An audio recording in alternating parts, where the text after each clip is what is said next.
Hi, good morning, all of you. So let's continue our chapter, Strategic Cost Management. So today we are going to study about industry structure analysis and segmentation analysis. In previous session, we have learned about core competence analysis. So now let's understand strategic analysis. These three concepts are all related to value chain. It is actually a framework, strategic framework, in which we consider the value chain and accordingly we make the strategies for the organization. So here we have a topic which is related to segmentation analysis. So we will first study about the segmentation analysis, then we will study about the industry analysis, industry structure analysis. So let's study about the segmentation analysis. So in case of segmentation analysis, what we will do here, like you can see here, we have taken an image here of an organization. So this image is about automobile industry, as we have discussed in last session. So you can see it is completely a value chain of entire industry. We have discussed this in last session, that the company's value chain and the entire industry value chain can be different. So here we have a complete value chain of entire automobile industry. All right. And now here we are learning that how we do the segmentation analysis. So you can see here we have some steps regarding the segmentation analysis. All right. So what is it? So first step is what? Identify segmentation variable and categories. So first we try to create the segment in the organization. So let's try to understand what is the meaning of creating segment in the organization. So if you will see here, I have taken a picture.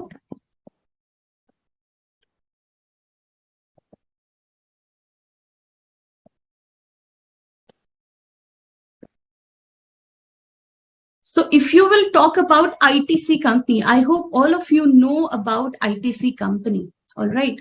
So if you know that ITC company, it work under different segments. So you can see that ITC company is in FMCG goods.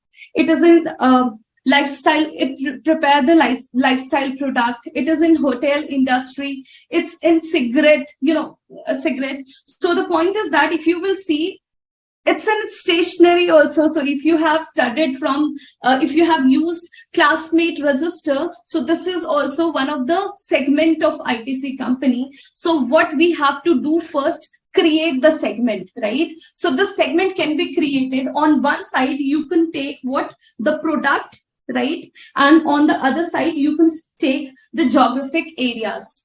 All right, so they have just created the segmentation in this way. What are the different segment in which ITC is working? Similarly, you can see Tata also work under different segment. Similarly, you can see Reliance is also working under different segment. So here, what we are doing, we are creating on one side, we are creating the segment of the company's product. And on other side, we have considered the geographic areas like North India, South India, West India, East India. So in this way, we have created a matrix here. All right. Okay. So if you will see here, what is mentioned? First, what we have to do, identify the segmentation. So we have created the segmentation. Here in this case, we have created a segmentation for ITC company, right? And what we have created the different categories. Now what will happen? Then we have created a matrix. So you can see on one side, I have considered all the product of ITC company, and on other side, we have created the category of the various area. All right. So in this way, we have created a matrix. Now what will happen? So now after this, we will analyze it, right? You can see here on one side, we have the product, on other side, we have the geographic areas. Now we will analyze, okay, in which geographical area, which product is more popular, right? So you can see like in North India, right? In North India, people use stationery a lot. So that means maybe people focus more on education. Because of that reason, people are focusing more on educations, right? So the point is that in this way we will do the analysis. Like for example, um, in South India, for example, the sale of FMCG goods is comparatively higher, right? So in this way, they will just do the matrix analysis here, right? So first, what they have done, they have created the segments, right, according to the product of the company and the geographical area. First, they have created the segment. Then what they have done, they have created a matrix. You can see we have a matrix here. Then what they are doing after creating the matrix, they are analyzing it, right? That how, in which geographical area, which product is more famous, right? So in this way, they have created this from the matrix. They are trying to do what analysis of these segments, right? Then what they are doing, identify key success factor for each segment. So if there is any segment which is very popular and which is driving a lot of revenue for the company, then the company will try to find out such area that are actually the key area which is creating huge profit for the company, huge sale for the company. So the company will try to identify such places, right? So you can see here what we have done. We have created this matrix, and then we are identifying, okay, in which area, which product is more popular. Then you will say, okay, this is the key area, and this product is a key product because this is the most popular product, and in this area, this is the most popular product, right? So point is that why do we want to find out the key product, right? So why do we want to identify the key success factor? Because if we know the key success factor of the company, we focus on that, right? When we don't know the key success factor, then what will happen? We will ignore it, right? But when you know in any specific area, the sale of any specific product is very high, what will you do? Obviously, you will focus on it. You know that, okay, this is the most, this product in this area will give you the maximum revenue, then obviously you will focus on that. So in this way, what will the company will do? The company will try to identify the key success factor here, right? And then what will happen? Then the company will decide, okay, what we have to do, whether we have to focus on a narrow segment or we have to focus on a broad segment. Now, what is it? What is the meaning of narrow segment or broad segment? So like you can see ITC, they're working under different segments, right? So you can see ITC, Tata, Reliance companies. These companies, they're working in a broad segment, right? They are selling different type of products, right? So they are working all in broad segments. But if you will see, let's talk about some brand, like I'm from Delhi. So in Delhi, Caventer is a brand, right, which just focus on milkshake. Okay. So if you like milkshake, you can go to Caventer and you can take a milkshake. So the point is, like Domino's, it just focus on pizza. Okay. If you will go to Domino's, it is only for pizza. Okay. You can get some other product, but pizza is the most famous product for which we go to Domino's. Point is that Domino's or Caventer type of company, they work on narrow segment, right? Narrow segment. So like Domino's company, Domino's or Caventer, they work on a narrow segment. Why narrow segment? Because they are only selling pizza. They're only selling milkshake. So in this way, they work on narrow segment. And broad segment. So if you will talk about ITC company, if you will talk about Tata, if you will talk about Reliance company, they work on broad segment. So the point is that first we will do this matrix analysis, and then we will see, oh, whether it is good for the company to have in a broad market, broad segment, or whether it is good for a company to work on a narrow segment, because both is good for the organization, but it is not good for every organization to work in a broad segment. It is not good for every organization to work in a narrow segment. So what will fit for the company, we have to identify this. All right. Okay. So this is the topic we have here. This topic is related to what? Segmentation analysis. So we will create the segment for the company and we will do the segmentation analysis of the company's, right, value chain. Next. So we have learned about the core competence in last session. We have just discussed about the segmentation analysis. Now let's try to understand about the industry structure analysis. See, why are we doing these analysis? All these analysis, how it will help the organization. Because see, every company wants to achieve every company wants to become a market leader. You know, every company wants to become a market leader. So can you give me some example of market leader? Some company, those who are market leader. So like if you will see, in Domino's is a market leader in pizza selling company. If you will consider the pizza selling company, Domino's is a market leader. All right. Domino's is a market leader. All right. So in this way, we can find the market leading company like Google is a market leader. If you will see the search engine, Google is the market leader. So what will happen? We will try to find out why these companies have become market leader. Because of their strategies, they're following such beautiful strategies, because of which the companies are market leader, right? So the point is that you have to check Tata, their products. So why they have become market leader? Because they have done all these things, right? Accordingly, they have trained the strategy to know whether whatever they are doing is profitable for them or not, right?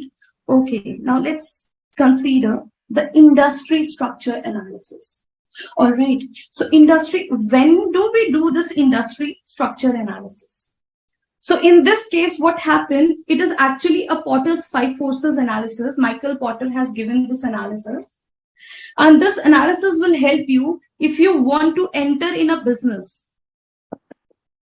So if you want to start a new business, you have to check that whether we should enter a new business or not, whether we should remain in the business or not, whether it is good time to exit from the business or what, right? So if you want to take such decision for the organization, like if you know Kodak became bankrupt, it was a market leader actually. Kodak camera was a market leading company in all world, not just in India. But this company at the end becomes bankrupt. So why this company has become bankrupt? So Kodak has become bankrupt for a reason, because they have not exited the market on right time. So the point is that we must know what is the good time to enter in the market, what is the good time to stay in the market, and what is the good time to exit from the market. Otherwise, like Kodak was a market leading company, but it became bankrupt, right? So for that reason, we must know the right time to work and to exit from the business, right? So here, this is very important strategies. If you will see, these are what you will see. These strategies are related to Potter's 5 forces model. Let's see, what do we have here? So we have 5 points here. So we call it Potter's 5 forces model. So these are the 5 forces model which we have to consider, right? So you can see what are this. So threat of new entrant. First one is what? Threat of new entrant, right? New entrant means any new organization, those who want to enter in the market. So new entrant means if any new company wants to enter in market is obviously a threat, right? I'm working, right? And a new business is entering the market. Like, let me give you an example. So if you will see Google, for Google search engine, right now, Google has created monopoly all across the world. We don't know any other search engine except the Google, right? But if you will see, recently, ChatGPT has introduced ChatGPT, right? This is a new thing enter in the market, ChatGPT, and it work on artificial intelligence. It is such a beautiful thing now. It help you to reduce many of your work, right? If you're a student, if you will try it, it reduces It's awesome, right? So artificial intelligence, it is actually using artificial intelligence, and it is much better than Google actually. So the point is that if you will see, actually Google had a monopoly, right? But in the market in which Google has created monopoly, now they are facing a threat from ChatGPT. ChatGPT has created a threat for Google company, right? So this is what new threat of new entry, new entrant, new competitor has entered the market. For Google, ChatGPT is new entrant, new competitor, right? So in this way, whatever the business, now you can see the profitability, the sale, the revenue of the Google company is in threat because artificial intelligence is entering in the market. So the point is that we must always study our competitor. Every organization must study their competitor. We will study this more in detail later. All right. Okay, the next one. What is it? The next one is supplier power. So, for example, I have a business, right? And the suppliers supply the raw material and I sell this material to customer, right? So actually, this business can be affected by both, by the supplier as well as customer. It can be affected by both, right? So we have to check how the supplier is impacting the business and how the customer is impacting the business. Both can impact the business depending upon your own situation, the situation in the market, right? Depending upon your own situation and the situation in the market, these customer and the supplier both can affect the business of the company, right? So buyer as well as supplier both can impact the business, right? Then next, what? Competitive rivalry means the competition among the existing players. So whosoever are in the business, right? Competition between them may affect the business, right? And threat of new substitute. So you are already selling some product and a new product has, entered the market. A new substitute product, a product which can replace you, has entered the market, right? Let's understand them in detail. Let's understand them in detail. So the first point is related to what? The first point is related to bargaining power of the buyer, right? Bargaining power of the buyer. So we have just discussed that the buyer can affect the business, right? This is my business. I have a business, right? And buyer, supplier and buyer both.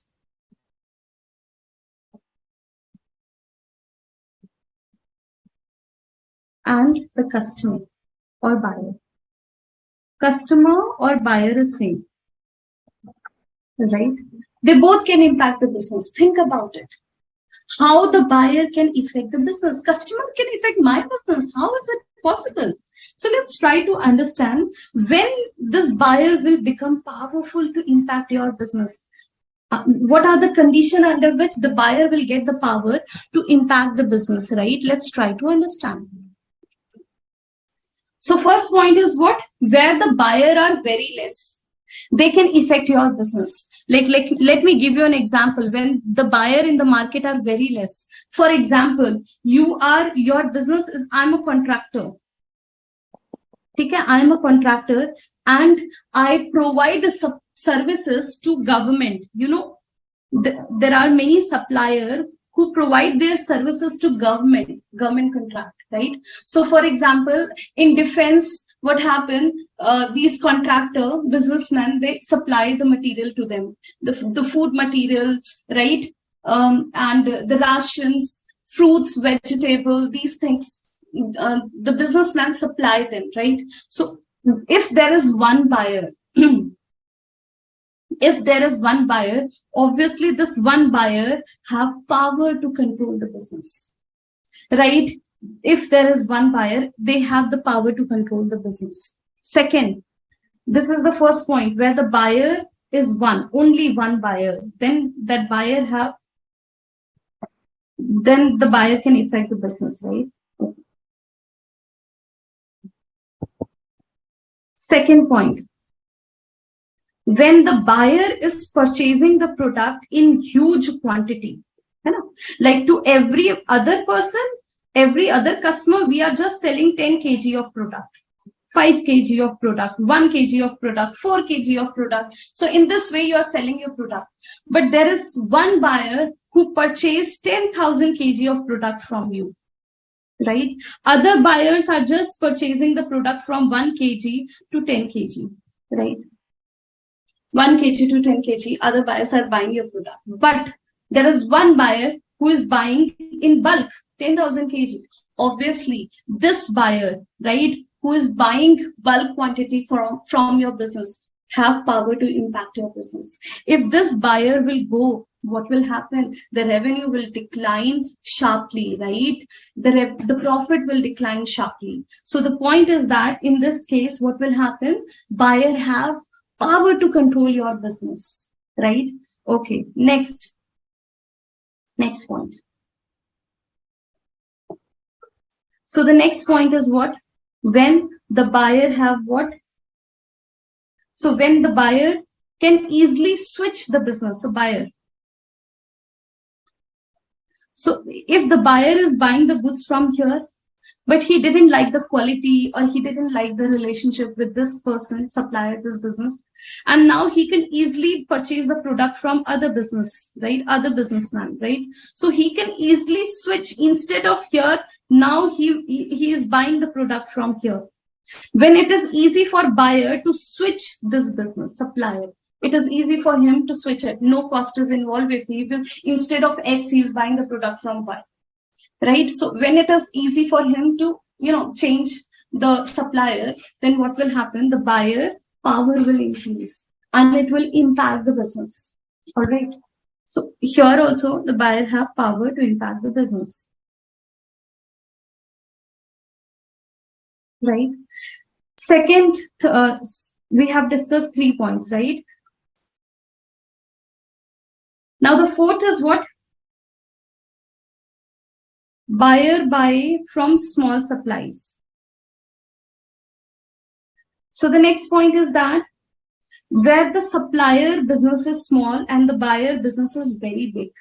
Okay. So here his business is small business. Okay. But his business is big business, right? So in such case also the buyer have power to impact the business here, right? Next is what? Buyer is price sensitive and well educated about the market. He is very price sensitive. If you even increase 0.5 paisa on one product, buyer will quickly, immediately switch to another supplier, right? So where the buyer is very price sensitive, even if you will increase 0.1 paisa on one product, the buyer will immediately switch the supplier. He will buy the product from some other person. Okay. So this is also one of the factors. And buyer is very aware. He knows who is the good supplier, who is providing the best quality of the product. Buyer is very aware. Then it is easy for the buyer to switch, right? So this is another point. Okay. Now let's discuss about, so these, if you will see, actually these points increases the power of the buyer, right? So when the buyer is powerful, he can impact the decision of the company. Company has to work according to the buyer. Why? Because the buyer is powerful, right? Okay, next is what? Let's talk about the supplier. How supplier can impact the business. So the point is that whosoever is powerful will dictate the business. If the buyer is powerful, he will dictate the business. If the supplier is powerful, he will dictate the business, right? So now here we will check the bargaining power of the supplier, right? So we have a business here. We have a business here and we have the supplier. We have the supplier.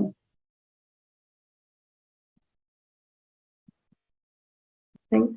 Now here we have to check under what circumstances the supplier will become powerful. Under what circumstances this supplier will become powerful. So first point is that supplier is supplying such product to the business, which is very important, right? Very important. So for example, this businessman, PQR Limited, is buying some product from SEMA Limited, SEMA Private Limited. So PQR Limited is buying some product from SEMA Limited, and whatever the product they are buying is very important for PQR. Okay? Very important for their business. If this product will not, if they will not get this product from SEMA, their business will interrupt, their production will interrupt. It is such an important product which PQR Limited is receiving from SEMA. Then what will happen? The supplier bargaining power will increase. His power will increase because he is supplying such product which is very important for PQR Limited, right? So this is the first point where what will happen? Suppliers bargaining power will increase. Next point, when there are very few supplier input. So what will happen? For example, in the market, there are only two suppliers, supplier 1 and supplier 2. What will happen? This businessman, PQR Limited, have no other option. Either he will go to S1 or he will go to S2, but he has no other option, right? So in such cases where the supplier have no other option, what will happen? The bargaining power of the supplier will increase because he know that the customer have no choice. Either he will come to me or S1 or S2. Customer have no choice. He will come to us. So the point is that when the supplier knows that the customer have no choice, then what will happen? It will increase the bargaining power of the supplier. All right. Okay. Next. Next is what? When the unit supplied by the supplier is less, right? Next point is when the number of units here the supplier is supplying is very less. For example, only 1 kg material they are supplying. Instead, this business have other buyer who is buying 100 kg of material. So for this supplier, who is more important? This business is not important because they are just buying 1 kg material. This business is more important because they are buying more product. So the point is that for supplier, this business is more important because they are buying more product. And the business, those who are buying less product, is less important. They least bother. Either they will come to buy the product or they do not come to buy the product. They just least bother. They don't bother it. So for that reason, what will happen here in this case, the bargaining power of supplier will increase. He will say, if you want to buy, otherwise go. I'm not concerned, right? I'm not bothered. So why? Because you are buying such a small quantity. So if you have ever visited in a wholesale market, and if you will go there and you will say, I just want one product, can you sell it? So what they will say, go. We don't want to sell, we don't sell small quantity, right? We always sell in bulk, right? So what will happen? You can see that in such cases where the supplier is not interested in selling small quantity, his bargaining power will increase. He will say, okay, I'll sell one quantity if you will pay this money, right? So the bargaining power of the supplier will increase if they are supplying the goods in small quantity. All right. Next, if the input supplied is not replaceable. Now, this is also a very interesting point. So what will happen? Now, PQR here is receiving such product. PQR is receiving such product from the supplier, which is very important for their business. And this businessman cannot buy this product from any other place in the market. It is not available any other place in the market. Nowhere it is available. Only SEMA supplier have this product, and only SEMA can supply them this product. And this product is very important for the business of PQR. What will happen? This will again increase the bargaining power it will again increase the power of the supplier, bargaining power of the supplier, right? And obviously it will decrease the profitability of the business. All right. Next point. When substitute product inputs are not available, obviously, when there is no substitute, this customer or the business have no other option. He will buy it from this, right? This supplier, right? So the point is that where the input is important for the business, where the businessman knows that there is no alternate, no substitute, obviously then he will go to the supplier, please supply me the product, right? Because he has no other option. So where the input is important, he will go to supplier. Where he has no other option, no substitute, there is only one supplier, he has bargaining power. Where cost of switching supplier is high. So for this buyer, it is not possible for this buyer to switch the supplier. Instead of this, he can buy the product from some other person, right? Like here, they are buying the product from SEMA. So they have the option, they can buy the product from some other organization also, right? So they have the option to buy the product from some other supplier. But if they switch the supplier, it will increase their cost, right? So in such cases also, the bargaining power of supplier will increase. I hope these points are clear. If you have any doubt, please write in comment. If you have any doubt, please write in comment. Yes. So the next topic is related to threat of substitute product or services. So substitute, I hope you all know about the substitute product, right? The product which can replace your product, right? So if such product exists in the market, then what will happen? The bargaining power, the profitability of the company will decrease, right? So let's consider an example like Google company, right? So just few months back, we do not have any option. Whatever you want to find, whatever information you want to find, you just use the Google search engine. We just use the Google search engine, whatever the information we want to find. All right, because we do not have any other option. No option. All right. So we had only this Google as an option. But now what happened? You know, recently, ChatGPT has introduced. I just love the software, ChatGPT. Recently, ChatGPT has introduced, and whatever you want to ask now, just write on ChatGPT, you will get the answer. But the point is that because it works on artificial intelligence, AI. But the point is that there is some defects in it. So sometimes you don't get the most accurate information, like the algorithm of Google works. It gives you the most accurate information from internet. So actually, what I believe, this is my personal opinion, that ChatGPT do not give you the most accurate information. My personal opinion, right? Maybe I'm wrong. But yes, whatever I have used ChatGPT, sometimes it do not give you the correct answer. Okay, no problem. But still, if they will work on it, it can improve. They can improve the artificial, they can improve the ChatGPT. But the point is that you can see earlier we had no option, only one search engine. Now we have two options. So what happened? If we have one more option, obviously the importance of Google has reduced. And obviously Google are treating ChatGPT as a threat for them. They are treating artificial intelligence as a threat for them. Now what happened? What I have observed that Google is also start working on artificial intelligence. They also start implementing the artificial intelligence in themselves, right? Obviously they should do it, otherwise they will become obsolete, right? Obviously they will be out of the market, they will lose their core competence. We have learned in last session about the core competence. Every organization should work on maintaining their core competence, the root of the company. And for Google, their algorithm is the root for the company. They always give you the most accurate information, right? So the point is that we have to check whether the substitute product in the market exists or not, right?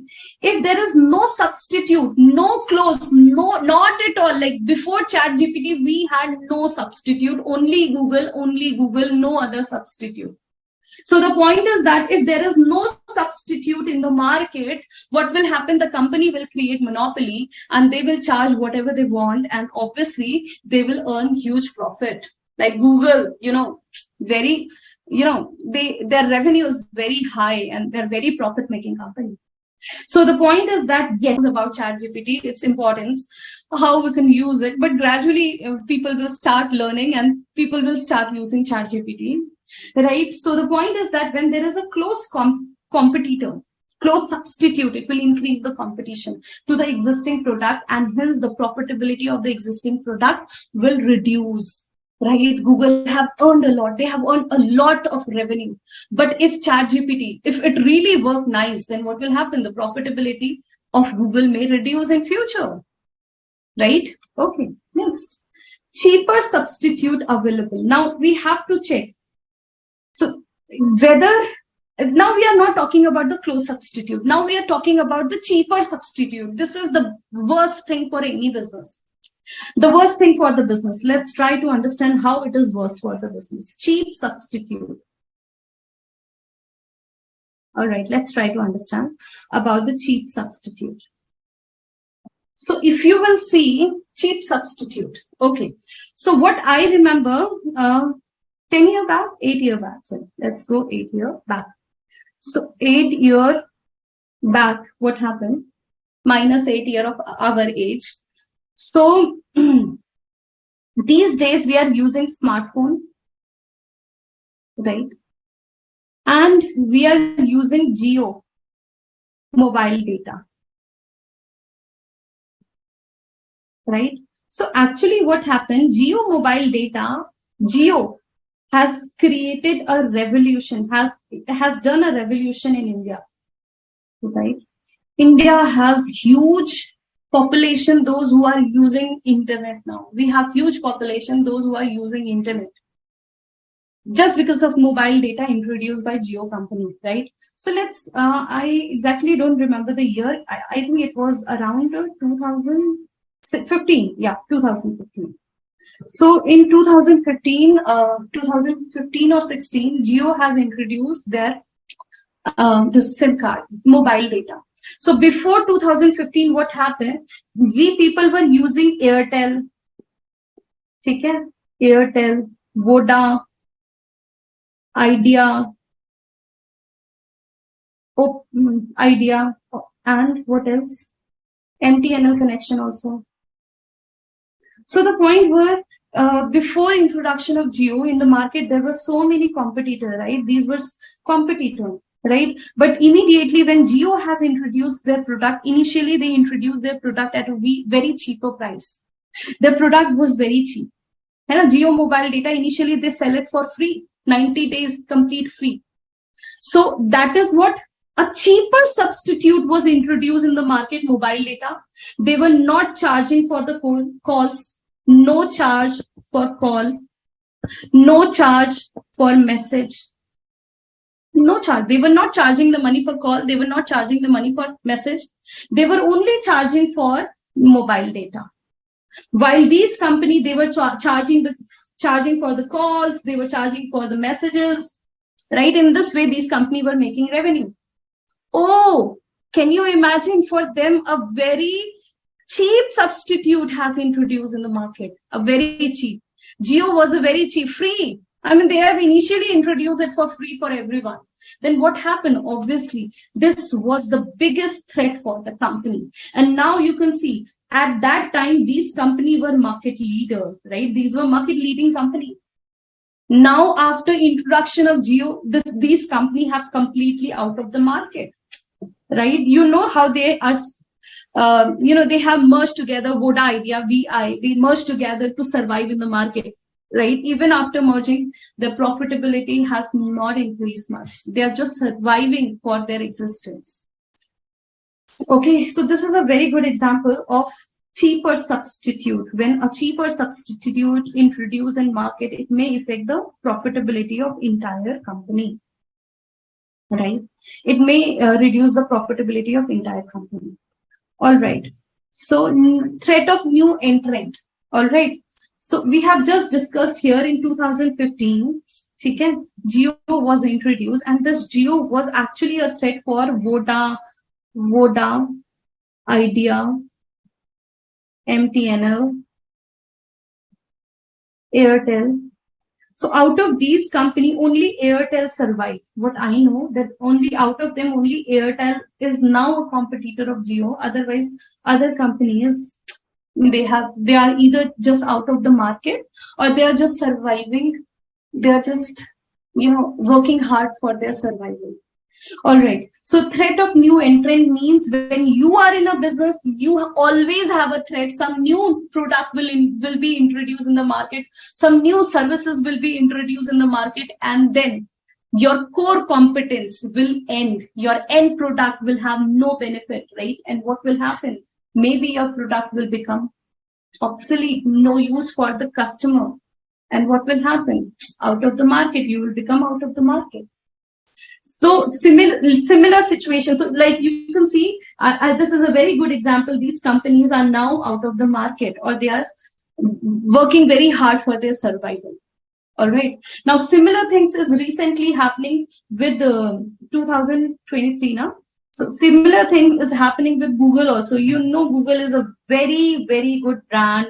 They have huge profit, huge market share, almost monopoly in the entire world. But now this company is facing huge threat from what? ChatGPT. They are facing huge threat from ChatGPT. Okay. Artificial intelligence. This is the biggest threat for them. For understanding this, you must know what is ChatGPT and how it works. You must know that, right? Okay. So how the company can prevent themselves from such new competitor who can introduce a new product, like ChatGPT is a new product. Like Jio introduced mobile data. That was a new product for the market. Mobile data was a new product for the market. So when a new product will be introduced in the market, it may become threat, right? So the point is that how you can save your business from such new competitor. How is it possible to save the business from new entrant, new competitor? So it is mentioned either by law, right? Law, you can save your business, or by high exit barrier, high entry barrier, like it may require intense capital or sophisticated technology. Now let's try to understand. So the point is that if you will see, Jio has actually placed optical fibers, a very long optical fiber, very long. I mean, it's very long. I exactly don't remember, but yes, it's a very long optical fiber line they have placed, right? Optical fiber line. Right? So for the placement of these optical fiber line, right, it is actually covering entire India and Asia, right? Such a long optical fiber line. They have done huge investment, right? They have done huge investment on optical fiber, placement of optical fiber lines. Now, what is happening? Actually, generally what happened, what your competitor is doing, you start immediately do the same thing to remain relevant in the market. Then the competitor will not affect your business, right? But the point is that here what happened, Jio has done huge investment, which was not possible for Voda, which was not possible at that time for Idea, which was not possible at that time for MTNL. They have done such a huge investment. Okay. So where your business is such a nature in which the capital requirement is very intense, right? Very intense. Huge money is required, right? Huge capital is required there, and very sophisticated technology is required. So what will happen where huge investment is required, sophisticated technology is required. So for other competitor, it is difficult to maintain the same thing, right?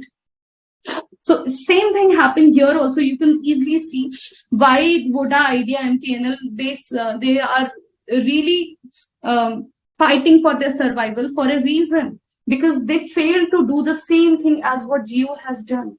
So the point is that how you could prevent the entry of a new entrant. Your existing business should be such a highly capital intense sophisticated technology you are using that it is difficult for other competitor to use the same technology. Like if you will talk about Google, Google has actually created a network, right? Ecosystem. They have actually created ecosystem. So they have created ecosystem which is difficult to copy. For that reason, Google has created monopoly, right? So you have to check whether it is possible for your business to do all these things. Then what will happen? You will get, it will be easy for you to create the monopoly and prevent the competitor to enter in the market, right? So this is the case. And the last one is that competition amongst the existing player, right? So I just want to show you this picture. So if you will see here, business can be of these different types, right? A business can be of these different types. All right. Business can be of these different types. So no competition at all. Like if the business is monopoly, business have monopoly. No competition at all. If a business can have a huge number of competitors in the market, right? They have lowest competition or they have moderate competition. So you can see here what is happening when you are moving on this side, the competition is increasing. Okay, so if you remember, we have different type of market, like monopoly market, monopolistic market, oligopoly market, perfect competition market. So you have to check in what type of market you are selling your product. If you are selling your product in monopoly market, obviously you can increase the profitability.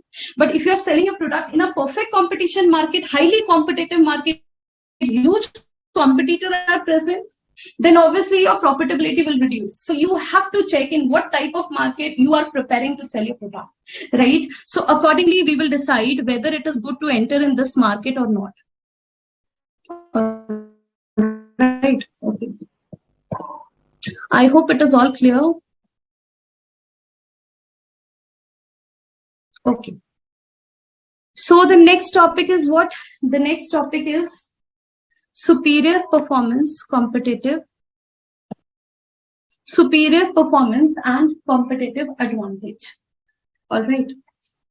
So what is it?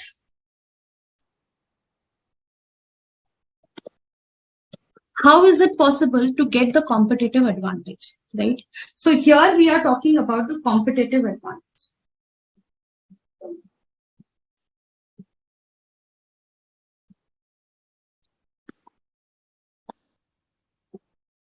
What are the factors that will give you competitive advantage? See, if you have a competitive advantage, it is so possible for you to become market leader.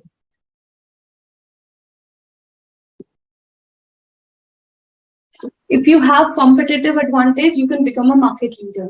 So like you can see, I'm taking the same name again and again because it is easy for you to understand. So like Google is a market leader, right? If you will see, let me take some new name. So if you will see in noodle market, Maggie is a market leader. Maggie is a market leader, Maggie, right? And what else?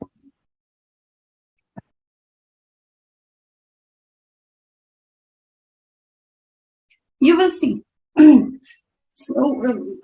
you will check, like if you will see Parle-G actually is a market leader, right? So I've just named Coca-Cola is a market leader, right? These brands are all market leader. Now the question comes in our mind, right? Whenever we see any market leading product, market leading company, market leading brand, this, and you know, actually, if you will talk about Coca-Cola competitor, how they survive the competition, despite of so many years, maybe they have seen so many competitors, despite of that, how they survived. These questions may comes in our mind, that how they survive the competition in the market, right? So this is what we are discussing. So in last session, we have discussed that core competence.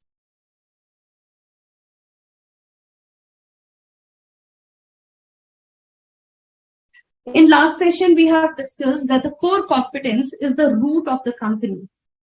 We have compared the entire company with a tree, and we have discussed like the root of a tree is important. Without root, the company will not exist. Without root, the tree will not exist and the tree will die. Similarly, core competence is the root of the company. Without core competence, the company will not exist. Without core competence, the company will die, right?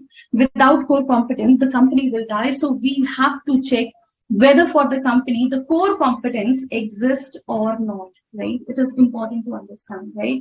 So for that reason, these companies have gained the competitive advantage because they maintain their core competencies. They maintain the root of the company, right? So you can see Google is a market leader because they have created a core competence, their algorithm, right? Google's algorithm. We have discussed this in last session.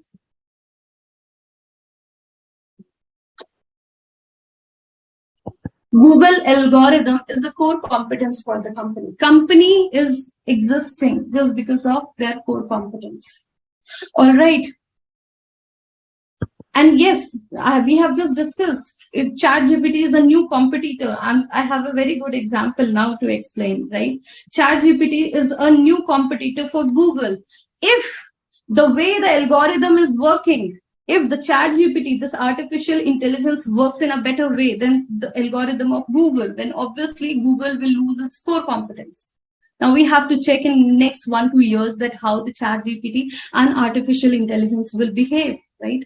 Accordingly, things will happen. Accordingly, Google may maintain their monopoly, or Google may lose their monopoly. We will check it in after 1-2 years. We will know that whether the Google maintain their monopoly or not. Depends, right?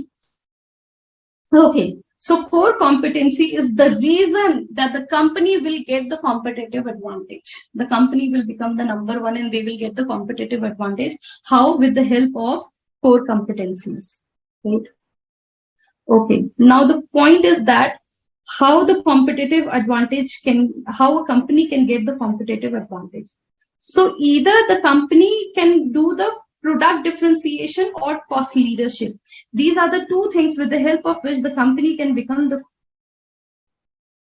product differentiation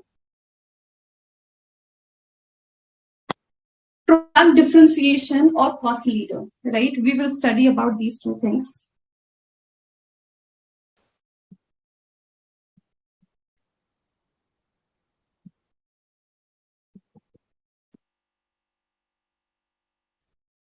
Product differentiation or cost leadership. These two things can help the company to get the competitive advantage, right? They're very important to understand, right? Give me 1 minute, I'll show you something.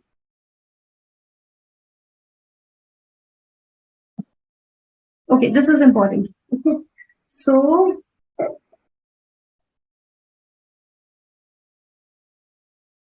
what is product differentiation and what is cost leader? So, cost leader means similar product at least price, right? Or unique product. Actually, this is the difference between cost leadership and product differentiation. Okay. So if you will talk about cost leader, every cost leading company, okay, is selling the same product or a similar product at a very less price. The price is very less, right? So in such case, the company will become cost leader. Product differentiation means the product is not cheap. The product price is not less. Maybe you end up paying more money. But what is the good thing here? That these products are very unique in the market. And you will not get the same product anywhere. The products are unique. So when the products are unique, then what will happen? Product differentiation. Services differentiation. There is differentiation, right? There is differentiation, product differentiation and service differentiation. Cost leadership, where the price is very less, right? We have to check it. How this happened. Very important to understand, right? Okay. Now what will happen? We have just discussed that we will see product differentiation and cost leadership. Before that, I just want to show you these pictures. Okay. So what will happen? Actually, there are two ways. One is what? Produce the goods and find the customer. Okay. You have already produced the goods and then you are advertising and marketing to sell your product. In such case, what will happen? Maybe it will result in overproduction because you don't know the exact demand in the market. You have produced the goods, but you don't know whether the customer exists or not. Right? You have produced, you have already used all the resources, or you have already incurred the cost, and then you are finding, oh, does the customer exist or not? You don't know, right? So what will happen? This may increase the losses in the company, right? So what is the best strategy? First, find the customer exists or not. For your product, customer exists or not. If customer exists, understand their need, their requirement, understand, right? First, so this is the right way. First, understand what is required by the customer and accordingly develop a product and sell it in the market. This is the best way to sell your product in the market. Understand the customer, accordingly develop the product and sell it in the market. This is the best way, right? So you can see this image is a very good image. So it's not good that you have the product and then you are trying to find out and sell the product in the market. This is not a right strategy. First, understand the requirement of the customer and accordingly develop your product. Obviously, in such case, you will have a good sale, right? Okay. And the second thing is that when you want to sell your product in the market, you should understand your product will give value to the customer, right? Your product is valuable. Value is what? Value means you will give something to the customer for which the customer is willing to pay. You will give something to the customer for which the customer is willing to pay you the money, happily willing. Matlab, you are increasing the comfort level of the customer, because of which the customer may be willing to pay you more money. So the point is that we should focus on increasing the customer satisfaction, customer happiness, right? So you can see we have discussed this in last session also, progression of value. So when we are progressing here, we are giving more happiness to the customer, more comfort to the customer. That means we are giving more value to the customer, and because of which we can charge more price for from the customer. So you can see this product is cheap and this is expensive. The coffee in Starbucks is expensive and the raw coffee is cheap. Why? Because here the customer is getting more benefits, more comforts, more value, right? Because of which this is expensive. So what is it?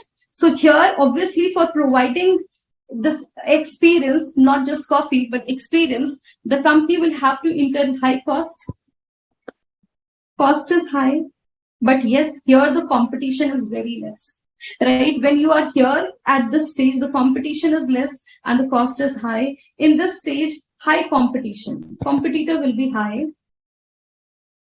and cost is less, right? So you can see farmer, they face huge competition. You know? There are so many farmers. And for that reason, since they face competition, because of this, their profitability is less, right? They're not much rich in India. So the point is that just focus on creating value for the customer. If you will give more value to the customer, you can earn more profit from the product. All right. Okay. Now let's try to understand. We have just discussed competitive advantage. To become number one, to become a market leader, to lead the entire market, what we need, either product differentiation or cost leader. These are the two ways, right? So first we are discussing about the product differentiation.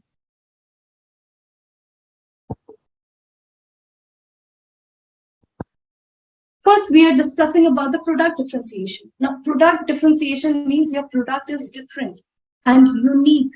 You are selling a unique product.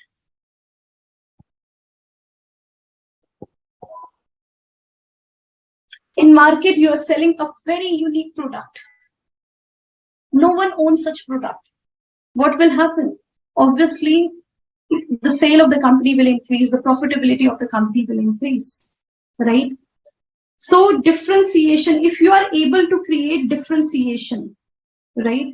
And the point is that you can see here different type of differentiation, but I just want to tell you one more thing, that if you know about the value chain, right? You can see this is the entire value chain of a company, right? And these are what activities the product will pass through it. Okay? How you are buying the raw material, how you are buying the raw material, how you convert the raw material, how you process it, how you convert the raw material into final good, how you are selling the final goods to the customer, sale, how you are selling the final goods to the customer, and what are your after sale services, right? This is entire value chain of the company. This is entire value chain of the company. And now what will happen in this? These are all activity of the company. Now the point is that differentiation, we want to create differentiation. So differentiation is not always possible that you are creating end product. Whatever the end product you are creating should be different. It is not necessary that you can create the differentiation only on the end product. Your end product is different. Your final product, which will be consumed by the customer, is different. It is not enough. We can create the differentiation in entire value chain, right? I will just show you how. Okay? We can create the differentiation in entire value chain. I will show you how. Like, for example, you know, if I talk about dairy milk,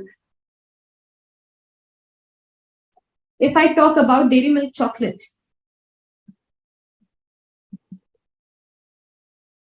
right? They always adopt such a smart advertisement and marketing strategy. Just search about it, find it. They have excellent marketing strategy. What they have done, it was just a chocolate, right? Dairy milk chocolate. But they have replaced the sweet market in India, because if you will see, we people celebrate so many festivals. So Diwali, Holi, Raksha Bandhan, Janmashtami, we celebrate so many festivals. And every festival, the sweet market is huge. For every festival, this market is huge.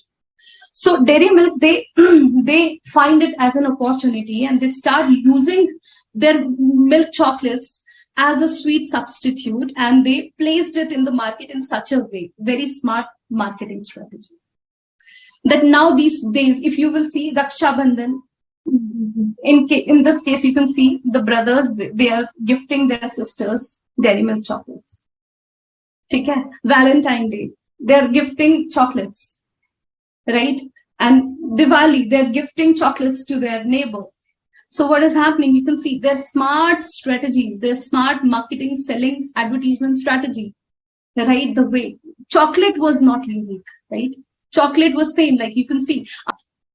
You can create the differentiation in this entire value chain. Let me give you more example. Let me give you some more examples. So if you will talk about what I'll talk about, I have many good examples in mind. So if you will see Bisleri. Bisleri, I think spelling is incorrect. Okay. Mineral water. This is a water brand, right? Mineral water brand. In India, Bisleri is substitute of mineral water. If you want to buy mineral water, you will not say, Bhaiya, please give me mineral water. You will say, Bhaiya, please give me Bisleri. If you want to buy water, you will never say, give me mineral water, please. You will say, I want a Bisleri. So the point is that Bisleri has become a substitute of mineral water. They have created their branding in such a way. How is it possible? Just go 20 years, 30 years back, 30 years. 30 years back, I mean, to sell water was same as like today, if someone is selling you sand, right, soil, you will say, what is the value of soil? You can, it is all easily available in the environment. Why should I pay money for soil? Similarly, 30 years back, water was all, the environment was clean. It was not as dirty as we have today. So water was very clean that time. So how the thing which is so freely available, very clean everywhere, water was very clean, freely available everywhere, still just how they have sold the water. And now these days, everyone, we all drink either water from RO or, mineral water. How they have changed the taste of the people in this way, and how the people are now prefer to have mineral water. So you can imagine, actually, if you will talk about in India, if you will talk about mineral water, it all started with Bisleri. So if you will see, there are many local sellers, those who are selling the waters, mineral water, and Kinley is a strong competitor. Kinley is a brand of Coca-Cola. So Kinley is a strong competitor, but Bisleri was the first brand in India, though it was not an Indian brand, but it was purchased by Parle company. So yes, if you will talk about Bisleri, if you will talk about this brand, what happened in their case, they have created very strong distribution network. Okay, so you can imagine, water was free for everyone. It was all available, right? 30 years back. Don't talk about right now, because now the things has changed. We don't get the pure waters and all. So we are not talking about right now. The scenario you can assume 30 years back. They managed to sell water. How? Just by creating a very good distribution network in entire India, right? So the point is that this competitive advantage can be gained by what? Creating a very good distribution channel. So I have just given an example. Bisleri has created a very good distribution network in entire India. They own their own fleets, own truck, their own truck. They own them, right? They have not taken the trucks on hire, on rent. They have not taken any truck fleet on hire. They own them, they purchase them, and they are the owner of those truck fleets. And through their own trucks, through their own fleets, they transfer the goods from one place to other place. They had excellent distribution network in entire India. So the point is that actually Bisleri is a brand of Parle, and Parle was a very big brand in India, right? Okay, so this was an example that uniqueness is not necessary to create on the product. Like Bisleri product is just a water, so water is not unique, but the way they have distributed the water in entire India was unique, right? Okay, very good example. Okay, let's consider some more examples. Like for distribution, I want to give you one more example, like Domino's. So once upon a time, Domino's and Pizza Hut, they were strong competitor in Indian market. They were very strong competitor, right? But nowadays, you will only see Domino's everywhere, and Pizza Hut is out of the market. Why? For a reason. Domino's exists in the market, but Pizza Hut is out of the market for a reason. Because Domino's, 30 minutes, nahi to free. 30 minutes, we will reach at your home within 30 minutes. Otherwise, you can get the pizza for free. And you can see the speed of delivery. I'll just take my phone, I'll just place the order through application of Domino's, and I'll get it even before 20 minutes, right at the gate of my home, right? Imagine the speed of delivery. So the point is that why Domino's has become market leader in India, just because of their speed of delivery. So the point is that differentiation can be created in this entire value chain, not necessary that only the final product can create differentiation, right? Okay, very good example. This was also a very good example. Now let's take some more examples. So let's talk about what different this process operation. So if you will see about what Maggi company. right? So Maggi is a market leader in India's more than 65% market of noodle is owned by Maggi company. Market leader. Maggi is a market leader. Now the question comes here, how Maggi become market leader? So just because if you have seen Maggi ka tastemaker, Maggi contains a tastemaker. So since the tastemaker is unique, right? No one knows that how they prepare their tastemaker. It is a trade secret, right? Just because of the taste of tastemaker of Maggi, because of that, Maggi has created, has become a market leader, the competitive advantage, right? So maybe because of the process, the way you are producing the goods is unique, because of which you have created the monopoly. We have discussed one more example like syrup of Coca-Cola. The way they have created their syrup has created the monopoly. All right. Okay. So these are the examples. Let's consider some more examples of. Okay. So after sale services, let me take after sale services. So here I want to take example of Amazon. Here I want to take example of Amazon. So if you will see Amazon company, I mean, now we have many web e-commerce related company. They all are working equally, same way. But let's talk 5 years back, 10 years back, we had only almost Amazon. And Amazon have, actually it is also one of the richest company in entire world.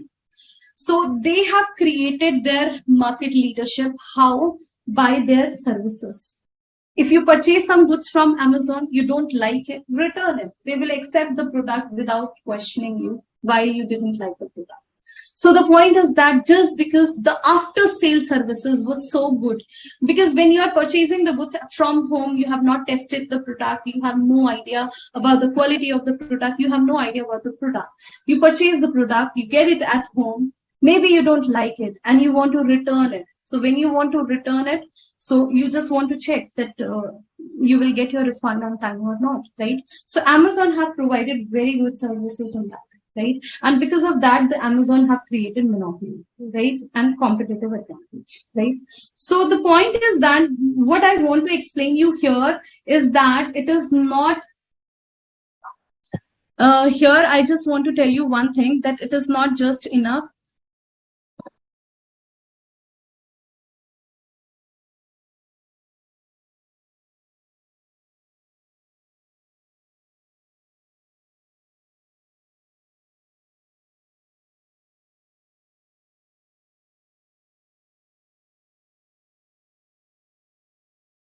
prepare this value chain. If you will focus on value chain, and if you want to create differentiation in anywhere, any activity of the value chain, it is possible to become the market leader and cost leader, right? You can see the example. We have so many beautiful examples with us, right? So the point is that this differentiation can be created by the way you are preparing your product, the features of the product, customization services. Some company, they provide the customization service according to your requirement. They will provide you services, right? Durability, the products are durable, or the reliability, repairability, quality, style, right? These are all the way to create the differentiation in the product, right? Product differentiation. So I hope it is clear, right?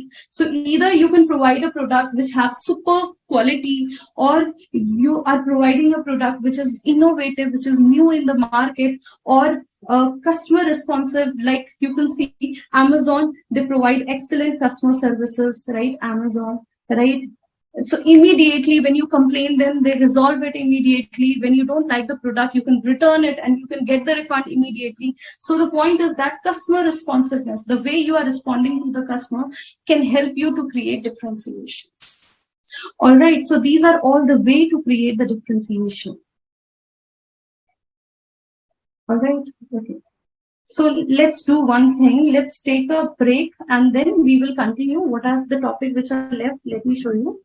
So only this topic is left. I'll cover after the break. This topic is left and this topic is left.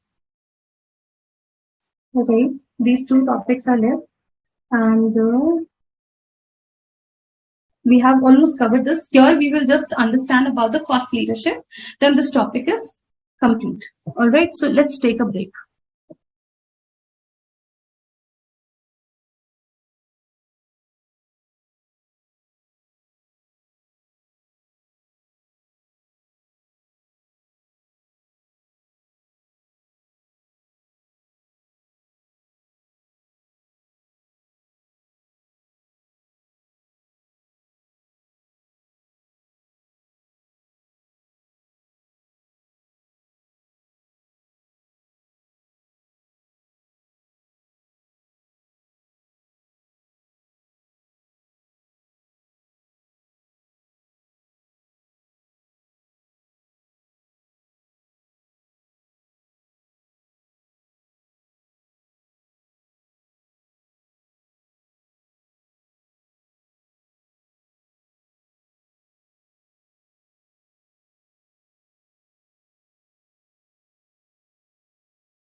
Okay.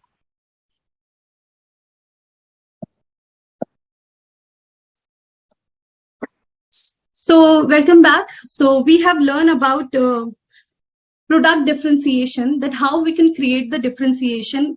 So we have learned that it is not just enough to create the differentiation in the final product. Differentiation is possible in entire value chain, right? So we can create differentiation anywhere in the value chain. So I hope you can understand how important it is to understand the value chain of entire company. So for that reason, we are emphasizes so much on value chain, how important it is for a company to understand the value chain of entire company. All right. Okay. So let's take some more topic. Yeah. So now let's try to understand about the cost leadership. All right. Let's try to understand about the cost leadership. So I'll tell you a very beautiful thing here. I don't know whether you have heard about it or not. So give me 1 minute. Allow me 1 minute to cover it.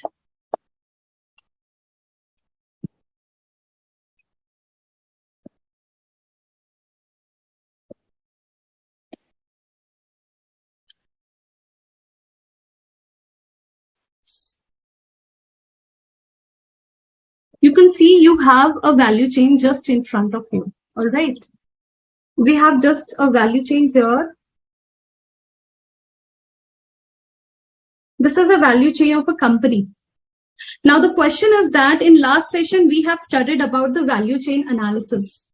We have learned about the value chain analysis, right? Now the question comes, what is this value chain analysis? So value chain analysis means we will try to understand all these activity of the company. This all started with purchase of raw material. We buy the raw material, then we bring the raw material in warehouse. Then what happened? We convert the raw material into final goods, right? Then we distribute the final good in entire India. Then we sell the final good to the customer, first from wholesaler, then retailer. We sell the goods to entire customer and we do the marketing, advertisement. Then after that, we provide after sale services, right? Like you can see when you purchase a product from any brand, you have the option to return the product, get the refund back, right? So the point is that it will all come under after sale services. Point is that this is the entire value chain of the company and differentiation is possible in this entire value chain. This is what we have learned. Now let's try to understand how the cost reduction is possible. Right? Point is that actually, if you will see, there are two types of cost reduction. One is that you can do strategically, right? Very smartly, strategically, you can reduce the cost and other method, right? So first I will teach you how strategically you can reduce the cost. Right? How strategically we can reduce the cost. You will see here in this entire activity of the value chain, what will happen? We will try to find out the value-added activities and we will try to find out the non-value-added activity. Value-added activities. And we will find the non-value-added activities. Right? We will find them value-added activity, non-value-added activity. Now, if you remember in last session, we have discussed value-added means the activity which create value for the customer. These are the activity that create values. And non-value-added activities are nothing. It is just a waste. It is just a waste where you are wasting your resources. Where you are just wasting the resources, you are wasting your material, your labor, your overheads, your any indirect expenses. So the places where you are just wasting the resources are all the non-value-added activity of the company. Now, here you are doing something, your work, here you have some activity where you are just wasting the resource. What will happen? It will result in increasing the cost. Now you are using the resources, but that resources is not producing the value in the final good. So you are just wasting the resource here, right? Similarly, in this activity, you are using the resource, but it is not creating value to the final product. You are using the resources here, it is not creating value to the final product. Point is that we will just try to identify the activities where we are wasting our resources, and we will try to find them and remove them from the organization, right? Non-value-added activity. So think about it. Wherever you are wasting your any resource, material, labor, any other overheads, wherever you are wasting the resources, you will try to identify those waste. And then what will happen? You will try to find out those waste, and then you will try to find the way to remove them from the organization. Find a way that no waste should happen. No non-value-added activity should happen. If you will find a way to remove all the non-value-added activity from the company, you will save the cost. This is the best strategy. And if you know, the entire lean system is based on that. You will study lean, right? You will learn, you will study about lean in chapter 3. Chapter 3, you will study about lean system. And lean is entirely based on removing the non-value-added activities. Find the non-value-added activity, remove them from the organization. You will save the resources. You will focus more on the value-added activity of the company. And in this way, you are not just creating the value for the customer, but you are reducing the cost of the company. Double benefit, right? So it will not just increase the quality of the final product which you will produce. It will not just increase the quality of the final product that you will increase. So it will not just increase the quality of product, but it will also help you to reduce the cost, right?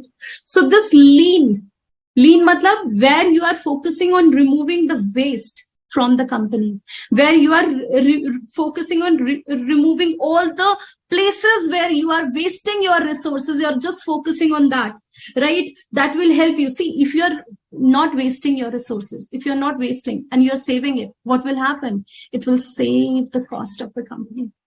So here you are focusing on reducing or saving the cost. You are focusing on reducing or saving the cost, and you are focusing on increasing the quality of the product. Both, right, at the same time. You're focusing on giving more value to the customer, and you are focusing on removing the non-value-added activities, right? So these companies are example of cost leader. This happened in case of cost leadership company. This actually happened in cost leadership company, right? This is actually an example of cost leadership company. So actually, if you know, this lean system was first introduced by Toyota company. Toyota is responsible for all quality revolution. Toyota company is responsible for all quality revolution. It all starts with Toyota company. We will learn about Toyota production management system, which is also known as lean system, just-in-time system. It will all come in your chapter 3. But the point is that if you will see how smart they are not just focusing on zero defect, no mistake, right? But they are also focusing on removing the non-value-added activity. So if you remove the non-value-added activity, what will happen? You will save the cost. This will help in saving the cost. So smart. You can see how smart strategy they have adopted. How easy, right? Okay. So if you will see this image I have taken, it is all about the value chain actually. So what is happening here? They're focusing on identifying both the value-added activities and non-value-added activities. They focus on both, right? They focus on finding the value-added activity, and they focus on finding the non-value-added activity. All right. They focus on both finding the value-added activity and non-value-added activity. And see what is written here. Emphasize on value-added activities. If the company have any value-added activity, focus on that. Focus. Emphasize on value-added activity. Focus on value-added activity, right? And non-value-added activity means all the waste in the company. So if there is any waste in the company, first check what type of waste. Like if you will see inspection.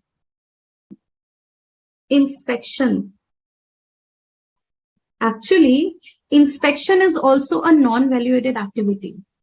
Inspection, auditing, right? So inspection and auditing, these two are all non-value-added activity. It do not create value to the final product. It's a non-value-added activity. So when you have a it do not create. Think about it. Audit matlab what? You have worked something and you are checking it. Checking, matlab you have worked something and then you are checking that whether the product is good or not, whether it is defect free, whether there is any mistake or not. Point is that why are you allowing to produce defective units?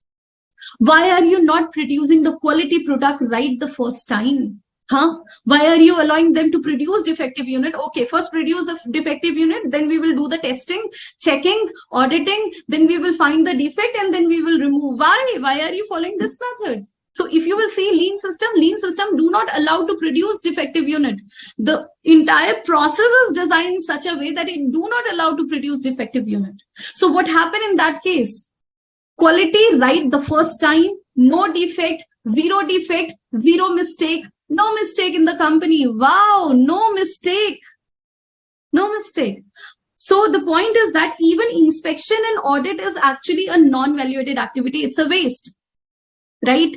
But sometime auditing and inspection is required because law has mentioned.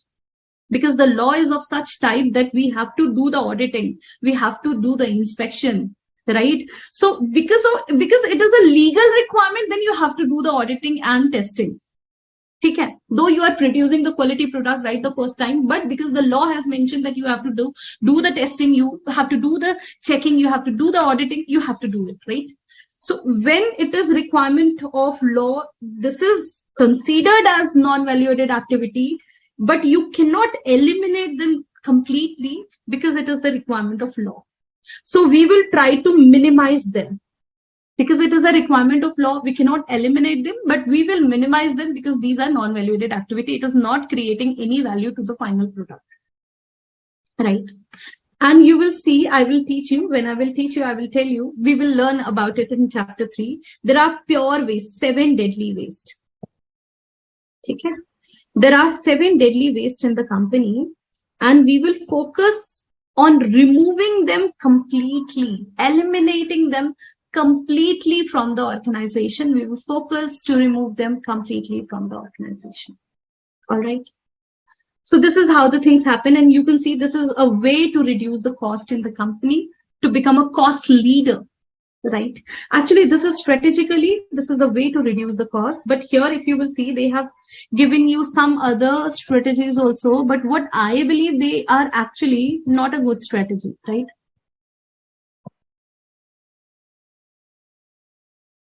They're actually not a very good business strategies, but since it is given, you can see. Okay, so I'll show you what are the strategies they have mentioned you. So according to me, it is okay. It is a way to reduce the cost, but not strategically. But still, since it is in the book, we will learn about it.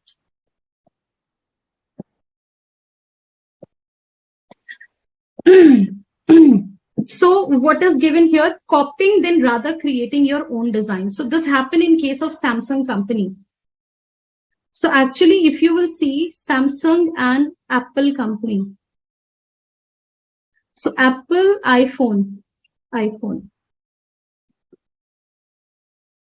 All right. So if you will talk about Apple and iPhone, Apple always produces innovative product in the market. Their product was always innovative. I'm not talking about right now, but if you will go back 10 years back when Steve Jobs was alive, Apple was known for innovations.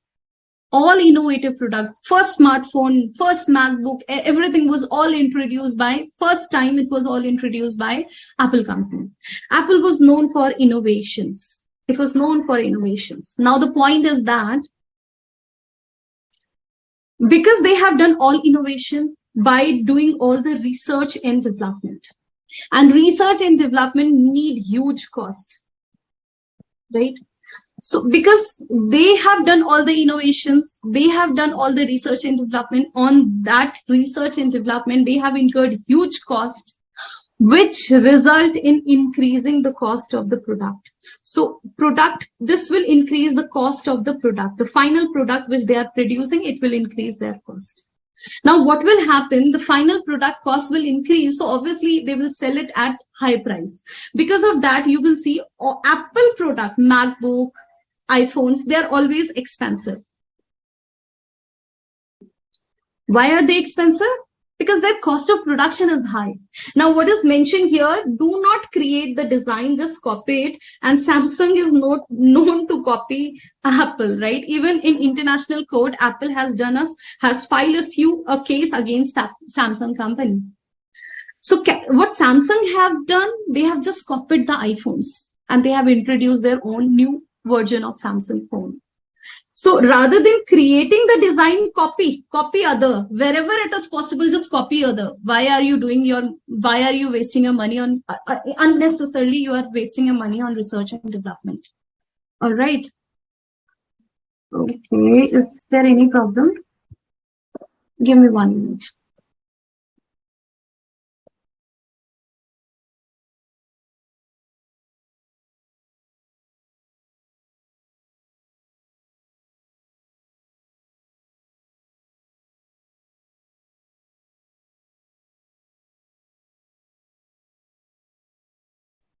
So, very good example, right? Then purchase a cheaper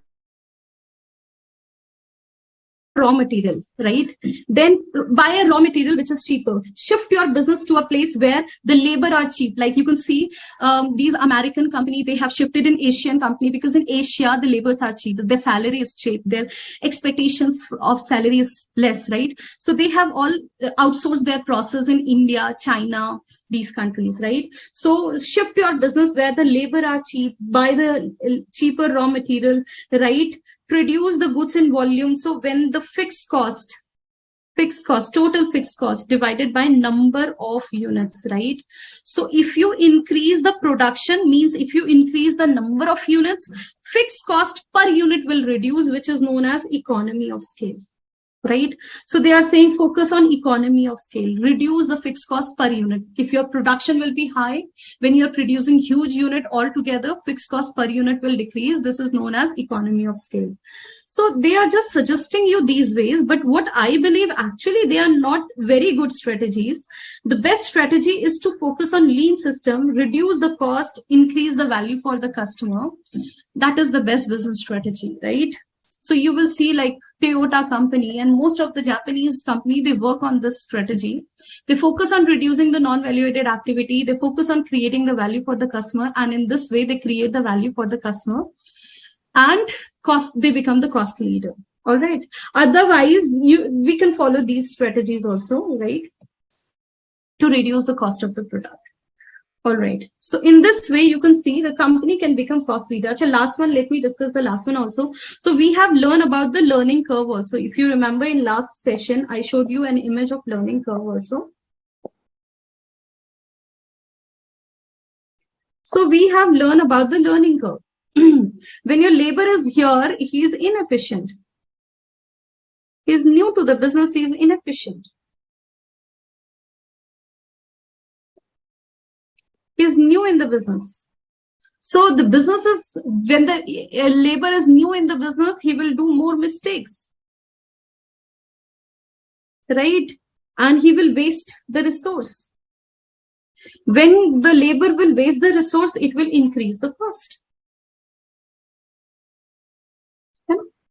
And instead, when your labor is experienced, when he is repeating the same task again and again, and he become experienced, what will happen? No mistake. No error, right? And since there is no mistake, no error, what will happen? It will decrease the cost. It will decrease the cost. So the point is that if you want to reduce the cost in the company, focus on learning curve, provide training to your employee, allow him not to do the defects and mistake. How is it possible? If your labor is experienced, if he has learned the work, he's experienced, then in that case, mistake will be less, right? So this is one of the strategy, right? So in this way, we have learned about the cost leadership and product differentiation, right? We have learned about the cost leader, and we have learned about the product differentiation, right? We have learned about these two things.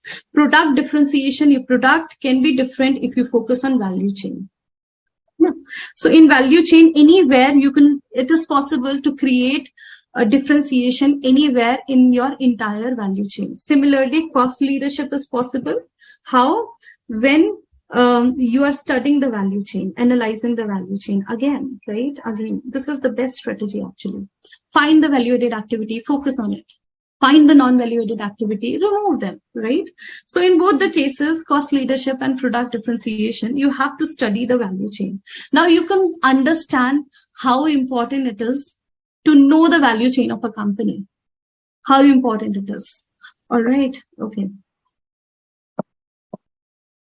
Okay. So the next topic is what? Value chain approach for assessing competitive advantage, right? So we have just learned that the company wants to gain competitive advantage.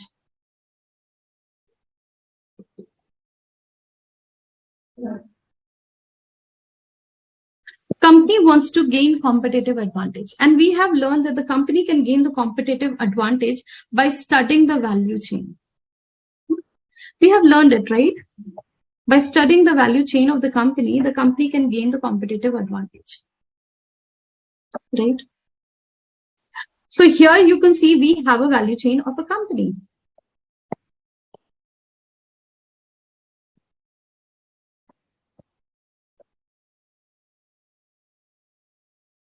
So this is a value chain of KFC company. So for KFC company, you can see this is the raw material.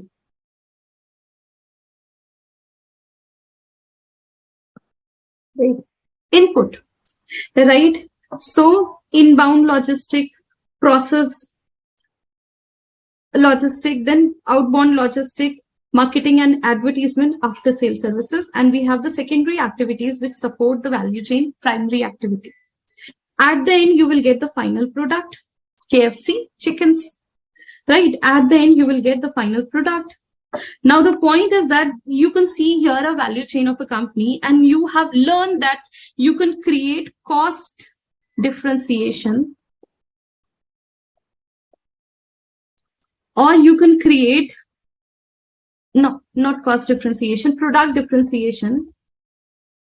You can create product differentiation or cost leadership by studying this value chain of a company, right? By studying this entire value chain of a company, we can create product differentiation or cost leadership. We have studied it, right? We have studied it in detail. So you can understand how important it is to understand the value chain of a company, and you will see that we will use it in our lean system. We will use it in chapter 3 also. I'll connect it in chapter 3 also. It is also related, right? So connected with each other. Okay. Now, if you will see what is the next topic is what? Value chain approach can be used better understanding of competitive advantage. Matlab, if you want to become a leader, market leader, you want to gain competitive advantage, means you want to compete with the competitor and become a number one, right? If you want to do this, for that, they are saying you have these three, you have to assess these three strategies, right? So what is it? The first one is internal cost analysis, right? The second one is internal differentiation analysis. And the third one is vertical linkage analysis, right? So let's understand them one by one. What are these topics, right? First one is what? Cost analysis. Analyze the cost of the company, right? Analyze the cost of the company. The first one is related to analyzing the cost of the company. All right. Give me 1 minute.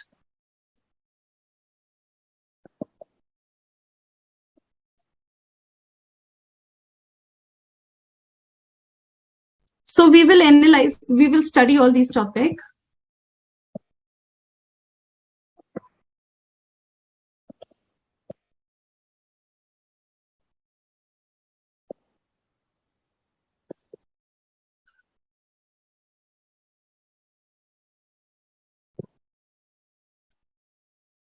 So first topic is what? Internal cost analysis. This is the first topic, right?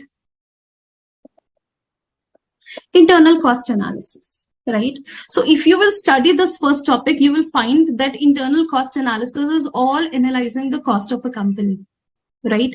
Okay, let me consider this, right? So if you will see just in front of you, I have again taken a value chain of a company. This is again a value chain of a company, right? If you observe this value chain carefully, you will find, if you will see this value chain carefully of a company, you'll find one thing. What? In this entire value chain of a company, you can see different activity. We are buying the raw material here, bringing it in warehouse. Then we are converting the raw material into final goods, right? Then you are distributing the final goods in entire India. Then you are selling them to the customer, right? And then you are providing after sale services. Okay. So you can see it is actually a primary activities. These are all primary activity. You have to study each and every activity in detail. These are all primary activity of a company. Then what will happen? See the cost. What are the costs involved here? What are the, for buying the raw material, buying the inventory? What are the costs you are incurring for buying the inventory? What are the costs you are incurring for converting the inventory into final good? What are the costs you are incurring here for distributing the final good in India? What are the costs you are incurring in marketing and advertisement? What are the costs you are incurring in after sales services? Actually, what is happening here, if you will see, these costs are actually affecting the business actually. It affects the business actually. How it will affect the business? So the point is that, let me give you an example. For example, let's talk about after sale services, right? So this is what, this is actually a customer service.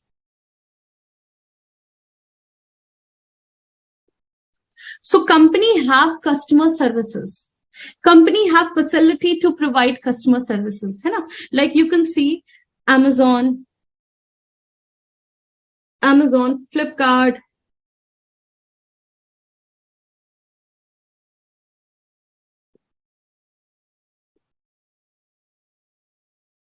right?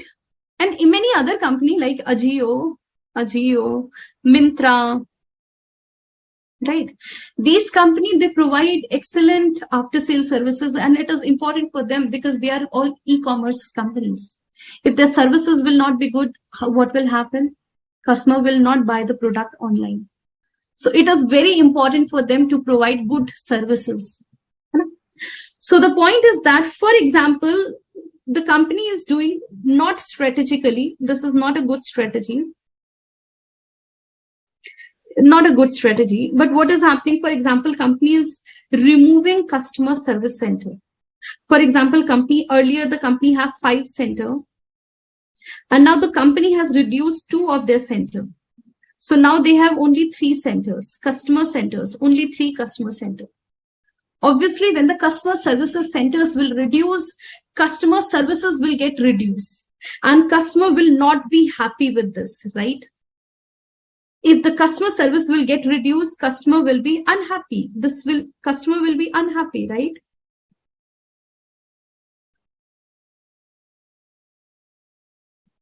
Customer will be unhappy.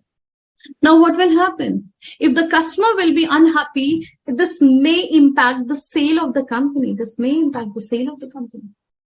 Or let me give you some more example. Like the company is trying to implement ERP. So like the company is trying to implement ERP. Company is trying to implement ERP. What will happen? When the company is trying to implement ERP, what will happen? On implementation of ERP, what will happen? It requires huge technological cost, IT cost. IT cost will increase ERP, right? But it may reduce some other costs, like you will easily buy the raw material. So the inbound cost will reduce, or maybe the distribution cost will reduce. So the point is that when you are studying cost analysis, you can see the first point is what? Internal cost analysis, right? First, see the internal value chain of the company, right?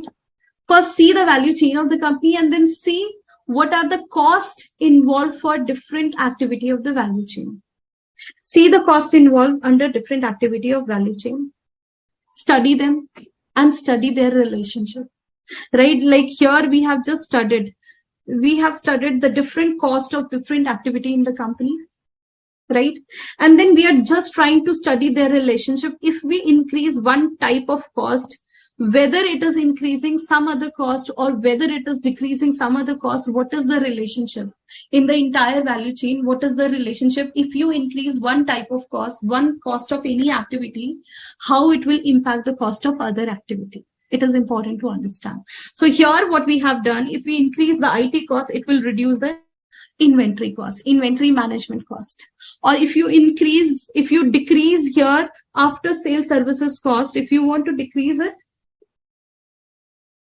if you want to decrease after sale services cost, what will happen, right? If you decrease it, maybe the sale will decrease, right? You can see that actually in the company entire value chain is somehow connected with each other and their cost is connected to each other. We need to identify these costs and their relationship, right? We need to understand it. So what is the point? Determine the total cost of the product or services attributable each value creating process, right? For each value creating process, you will find the cost. Then identify the cost drivers, okay, for each process. Now, what is the cost driver? Factors that are driving the cost. If these factors will change, the cost will change. Right? Cost driver, we have learned now, structural cost driver, executional cost driver. So what are these cost drivers? These are the factors which are driving the cost. So if these factors will change, the cost of the company will change. So this is what we are learning here. We are studying about, first we will find the cost, then we will see what are the cost driver. Then accordingly, with the help of cost driver, we will allocate the cost. So like you will see what is the production cost, what is the marketing cost, what is the customer service cost, right? And then you will find the way how these costs, how they are related to cost driver. What are the factors with which these costs will change? So like production can change with the number of units. Production can change with the number of setup, right? Or customer services can be related to service calls or products serviced, right? So in this way, we will relate the cost with the cost drivers, right? Okay. Then you will evaluate the opportunities for achieving relative cost advantage, right? You will find the way how you can reduce the cost. Right? Then after finding the total cost and the cost driver, you will find how you can reduce the cost, right? So they are saying broad cost reduction is not good. You will see what are the relationship. Like I have just given you an example. When you incur the cost on ERP,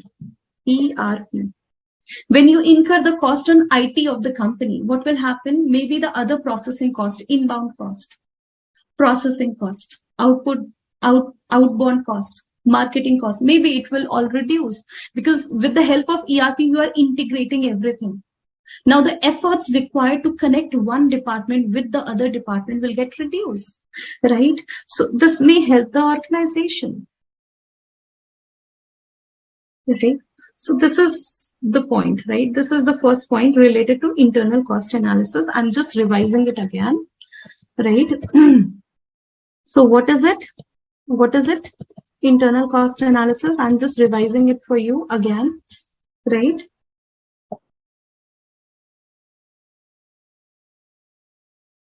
So in case of internal cost analysis, you are analyzing the cost, right? Internal cost analysis. So what is happening here? You are analyzing the cost. What internal cost? So for analyzing the internal cost, you need to understand the value chain of the company. First, you will see all the activity from procuring the raw material inbound, right? Process, outbound,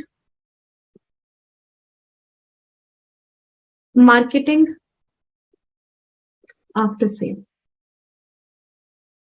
right? You will analyze each and every activity of the business. You will study each and every activity of the business. Then what will happen?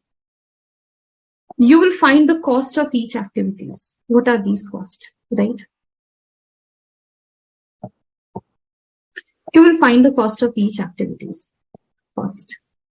Then what will happen? You will relate these costs with the cost drivers.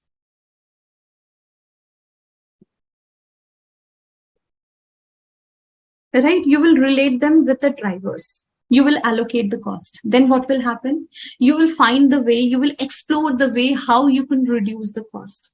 And for that, you know the relationship. Like here we have just discussed, if we increase the IT cost by implementation of ERP, it will increase the IT cost, but it will decrease the inventory management cost.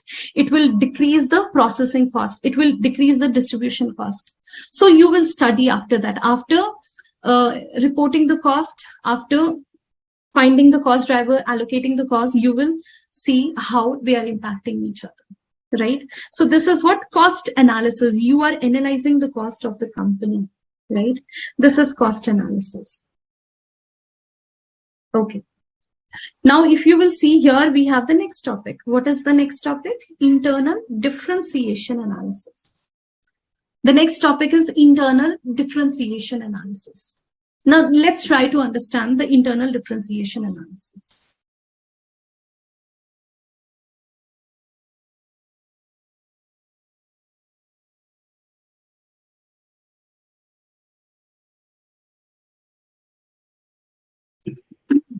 So here we have internal differentiation analysis. Now, what is happening here? See, I have taken two value chain of two different companies. They are two different companies, right? So maybe this is company one, and this is company two. Okay. So this is, for example, Domino company. Domino's, you know, pizza company. Domino's pizza company. So this is Domino's, and this is Pizza Hut. Right? We have two different companies, Domino's and Pizza Hut. Now, what is happening here? We are learning about what? Differentiation. So we are not learning about the cost. We are learning about how to create the difference in the company, right? So what will happen? You know why Domino's is so famous? Why Pizza Hut is out of the market? Because they have created their value here, outbound logistics. Their delivery speed is excellent.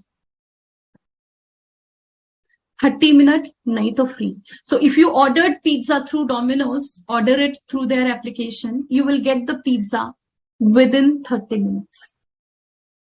So just because Domino's has created this differentiation in delivery speed of delivery, they have created the differentiation, right? Pizza Hut is out of the market and Domino's is the market leader. They have gained the competitive advantage, right? Through differentiation, right? Similarly, let's take other company example, some other company. Instead of Domino's, let's take some other company example.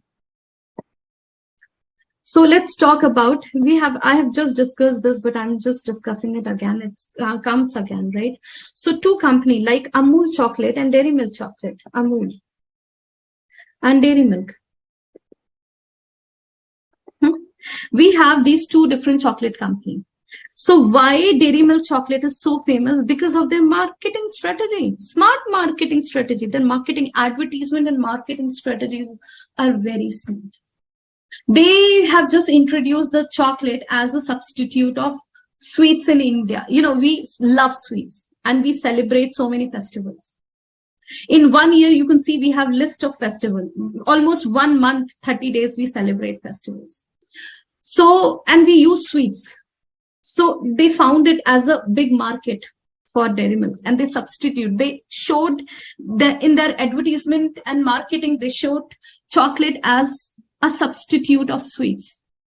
Smart strategy, right?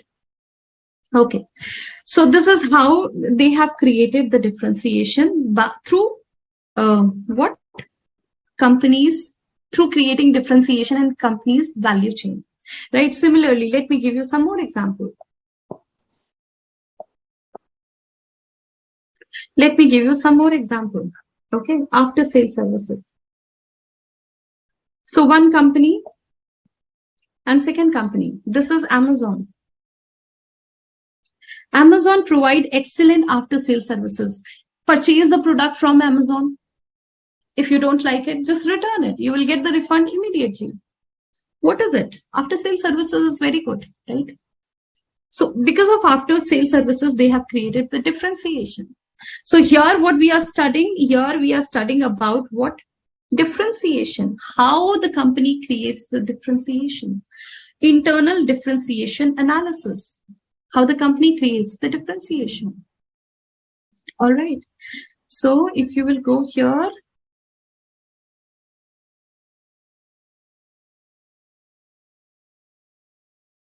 okay, let's understand their steps. The first point is what? Identify value creating process.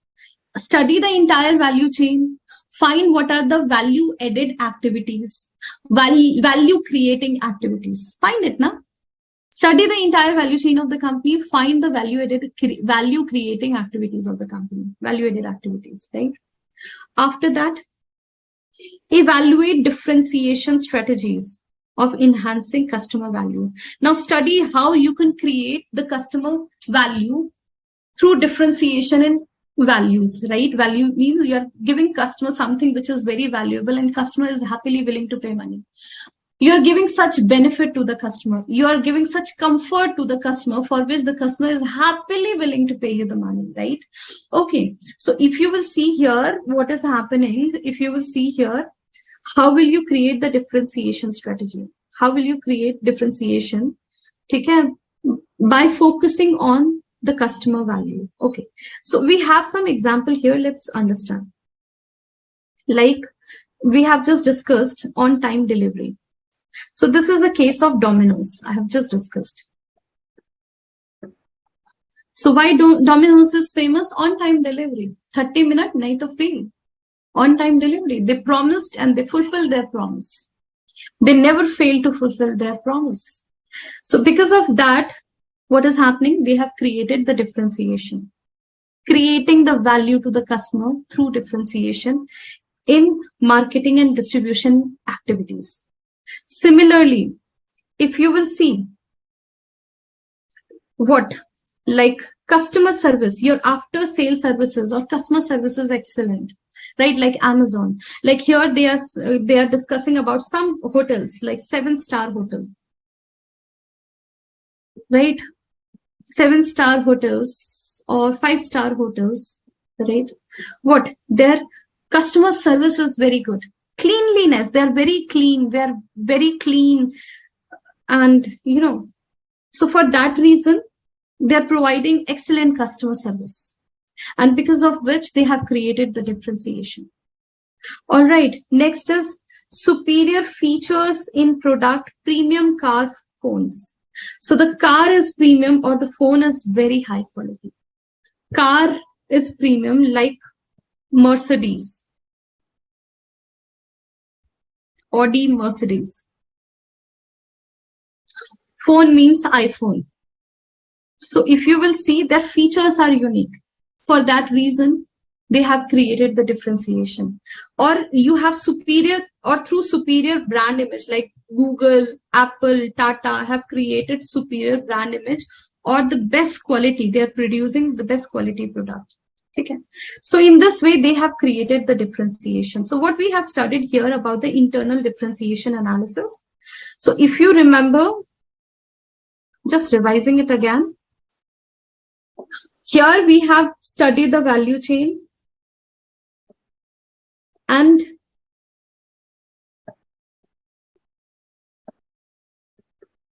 we find the cost of each activities, and we are finding the way to reduce those costs. And we are finding the way to reduce those costs.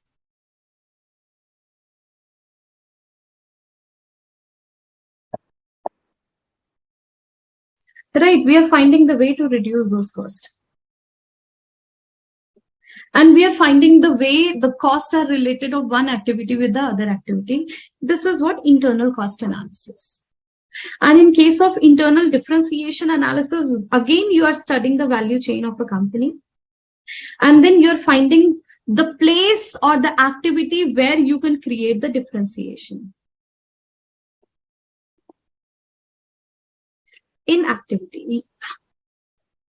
So you are trying to create the differentiation in activity of the company.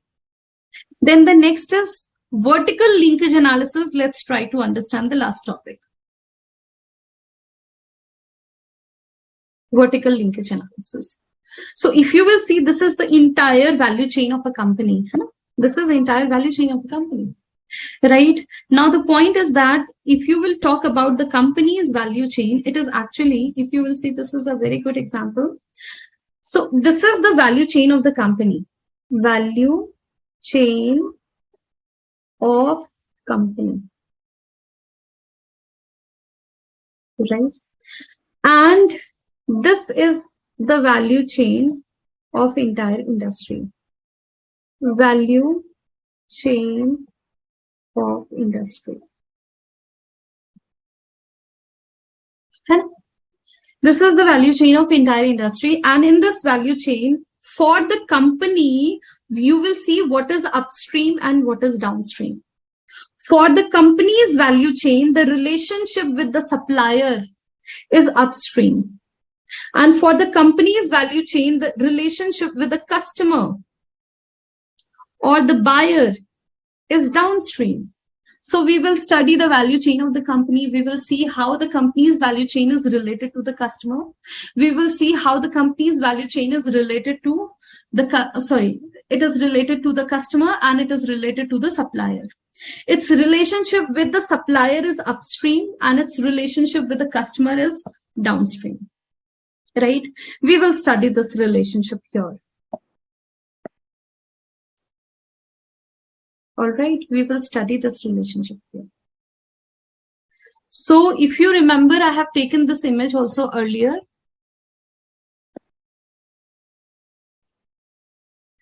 If you will see this image, it is actually the value chain of entire industry of automobile company.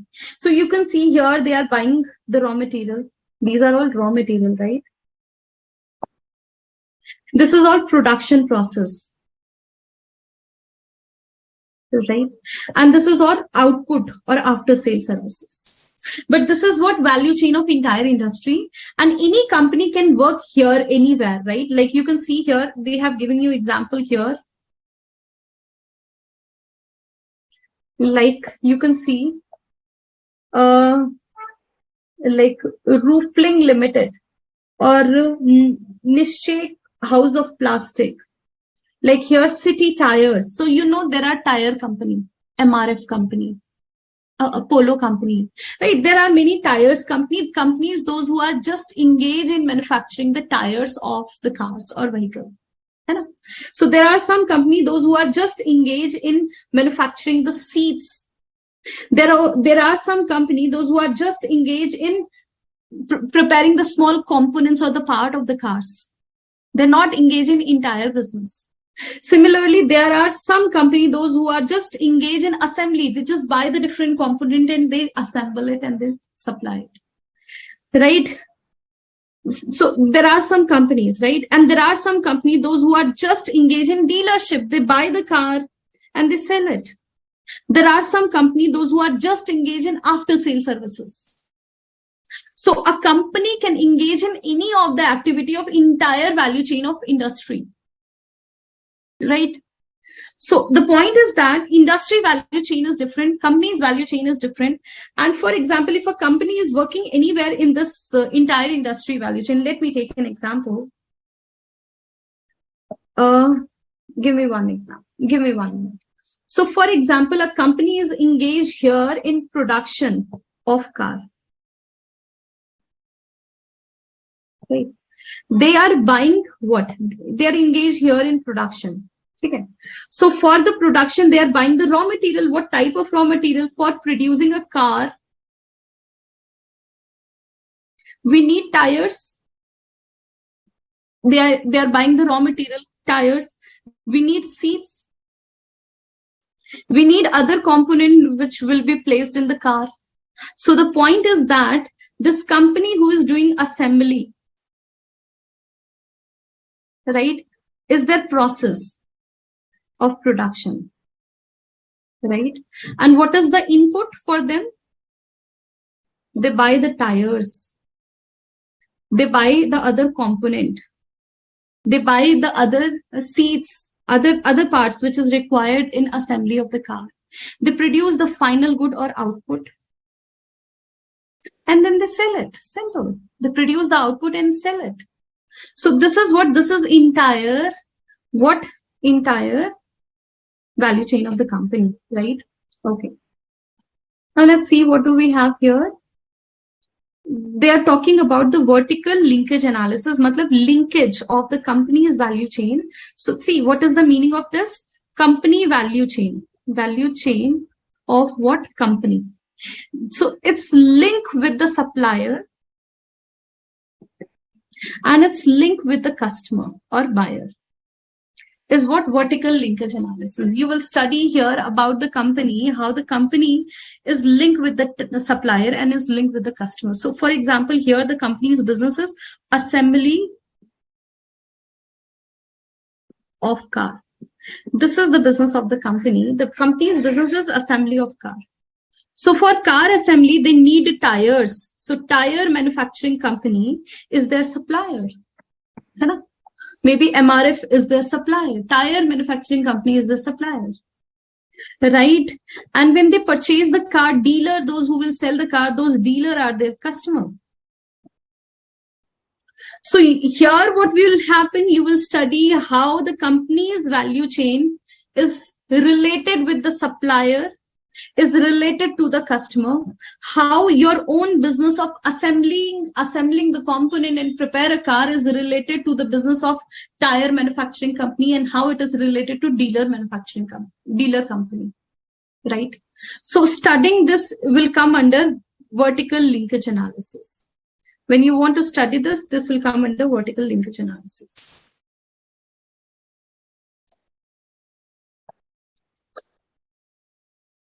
Right, this will come under vertical linkage analysis. We will try to see how they are all related also. Right, and then we will see whether we should produce in-house or we should outsource, which, like here you are producing the goods, we are producing the car. You will see, you will focus where you have the core competencies, where you have the trade secrets. You don't want to share it with outside person, outside organization. You will keep such process inside the organization. And where it is not a trade secret, you can just outsource it, right? So you will see what portion of the work you want to keep in the organization, what portion of work you want to outsource, right? So for that, we need to understand the vertical linkage analysis. So it's all done. All right. If you have doubt, you can ask me. Otherwise, this is the last topic, and then we will take doubts. Right? If you have any question in your mind, if you have any doubt in your mind, you can ask me. All right. Any question, any doubt?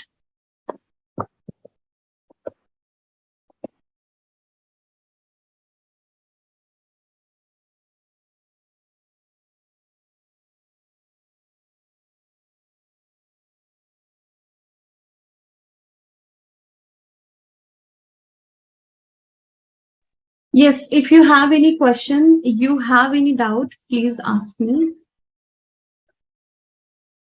So we have now the last topic. I hope you can see that in entire system, how it is all important in this entire system, how it is important to understand. So you can see that entire chapter we have studied how the value chain of a company is important, right? We have studied about it. Okay, very nice. You people are replying. Very nice. So give me 1 minute, huh?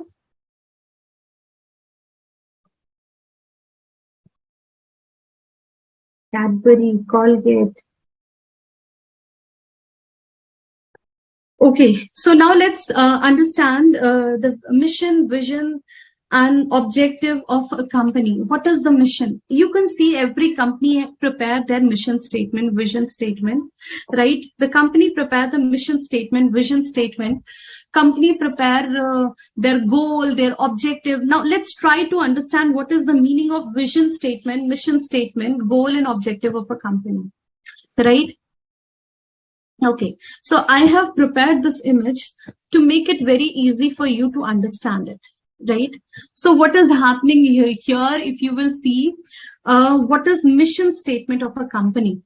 So mission statement, when you will read the mission statement of any company, I will show you the mission and vision statement of a company, right? Let me show you first.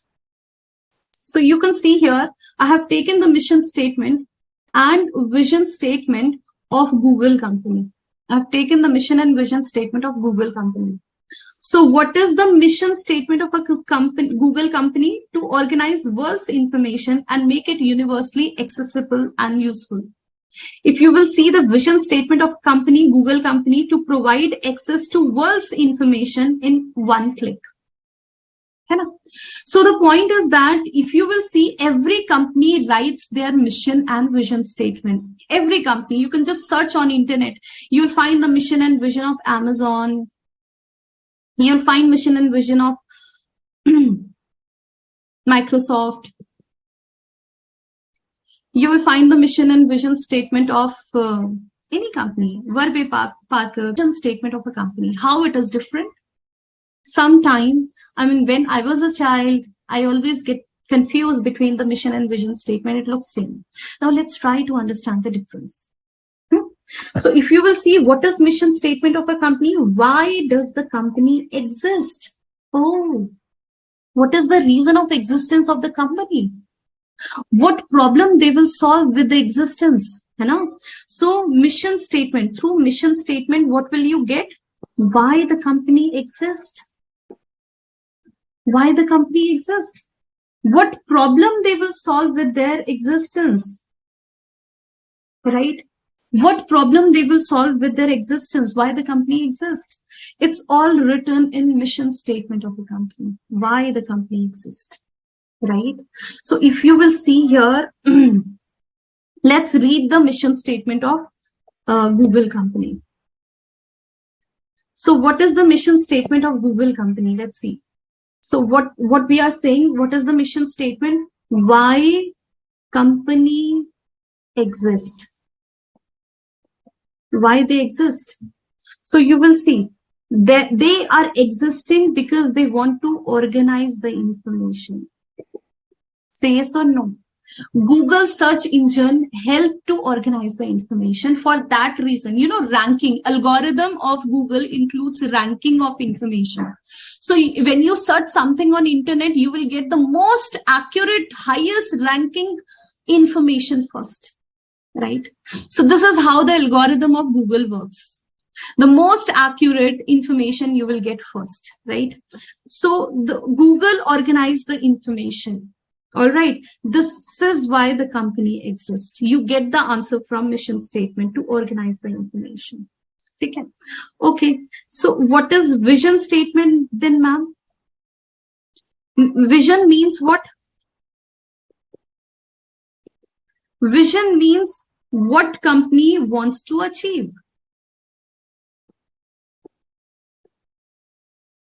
right?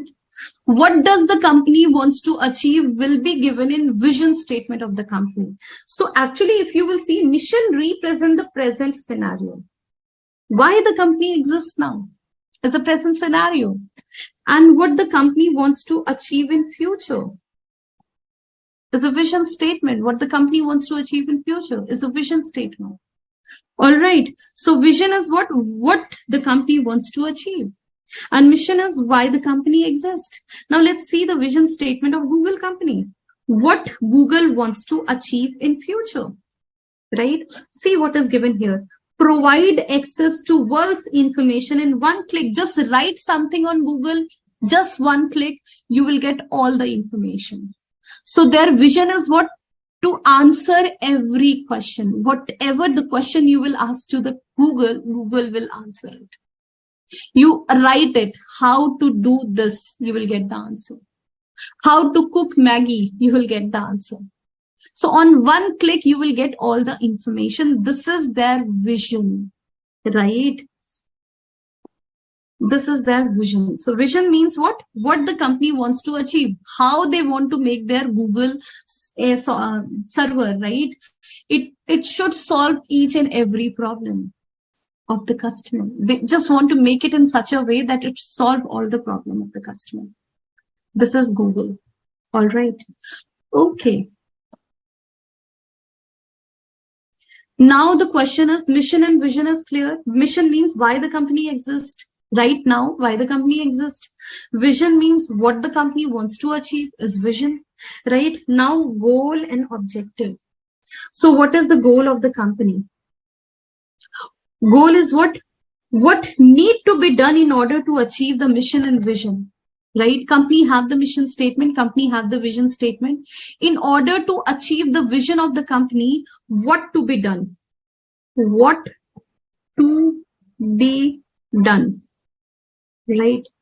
What to be done to achieve the vision of the company is what is goal of the company. This is actually the goal. What action is required? What need to be done to achieve the mission and vision statement of a company is goal. Now the next question, if this is goal, then what is objective, ma'am? And what is the difference between goal and objective? So if you will see, objective is also the same thing. What to be done? What to be done? Objective is same, goal and objective is same. But what is the difference? Actually, objectives are more refined. It is always SMART. SMART means what? SMART means it is always specific. Always define specifically what need to be done to achieve the mission and vision statement is objective. Goal is broader concept. Objective is very specific. Do this, you will achieve the vision. Do this, you will achieve the mission. So objective is specific, right? Objective is measurable. Measurable means how much work is required to be done to achieve the mission and vision of the company. How much work is required to be done? If you will do it in this measurement, right, you can achieve the mission and vision of the company. Measurable, accurate, right? So the mission and so the goal of the company, what need to be done should be accurate, right? What to be done should be accurate.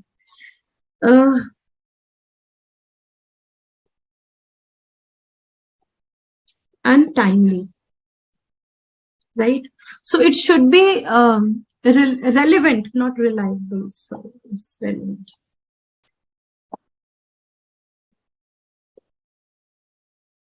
What need to be done should be a relevant point, right? And time means within what time frame you need to do it. Time, right? So this is objective. So if you will see, you can see here goal or objective is same. But what is the difference? Goal is not precise, but objectives are precise. Precisely, they will mention what need to be done to achieve the object, to achieve the mission and vision statement of the company. Precisely, accurately it is given. Do this, you will achieve the mission. Accurately, measurable, right? Very specific, relevant, and time frame. Within this time frame, you can do this to achieve the mission and vision of the company. That's it, right? So this is all about the mission, vision, and goal and objective. If you have doubt here, please write in comment. I will be very happy to answer you if you have doubt.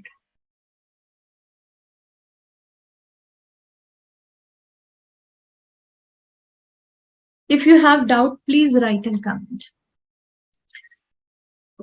Otherwise, I'm taking, yeah, one more thing. Yes. One more thing. When you will read the mission statement of a company, when you read the mission statement of a company, you will get the answer, these answers, right?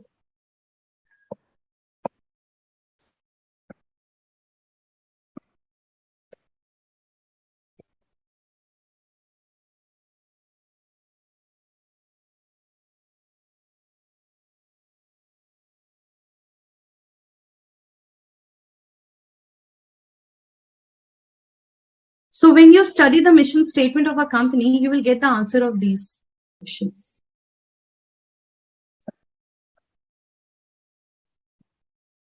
Mission statement will give you answer of these questions. First, mission statement. We have learned about the mission statement. We have learned about the vision statement, right? Mission statement. We have learned about the vision. I'll take your doubt. Janvi, just wait. I'll take your doubt after completing the session, right? So we have mission statement. We have vision statement. We have learned the difference between them. We have learned goal. We have learned objective. We have learned the difference between goal and objective, everything. Now here they have just mentioned you that mission statement actually covers these 4 points. Right? What are these first 4 points? First point is you will get the answer of what kind of product or service the company will offer. From the mission statement, you will get the answer. What the company will offer, what product or what service the company will offer. You will get the answer, what will be the primary market where they will offer their product or services. Right? What type of customer they are seeking, what type of customer they are targeting. You will get the answer from here. Then what are the area of operation, which geographic area they want to work, right? Generally with the mission statement, you will get the answer of all these 4 questions also, right? All right, you will get the answer of these 4 questions.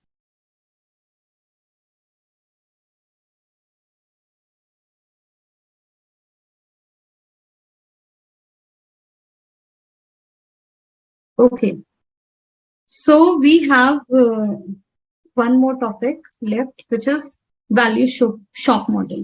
Okay. So this is also a very important topic. We have learned about the value chain analysis, and you can see in entire chapter, I was keep explaining you this topic, and I keep repeating that this is the most important topic. You can see in entire strategic cost management, how much emphasis we have done on value chain. We have done a lot of emphasis on value chain.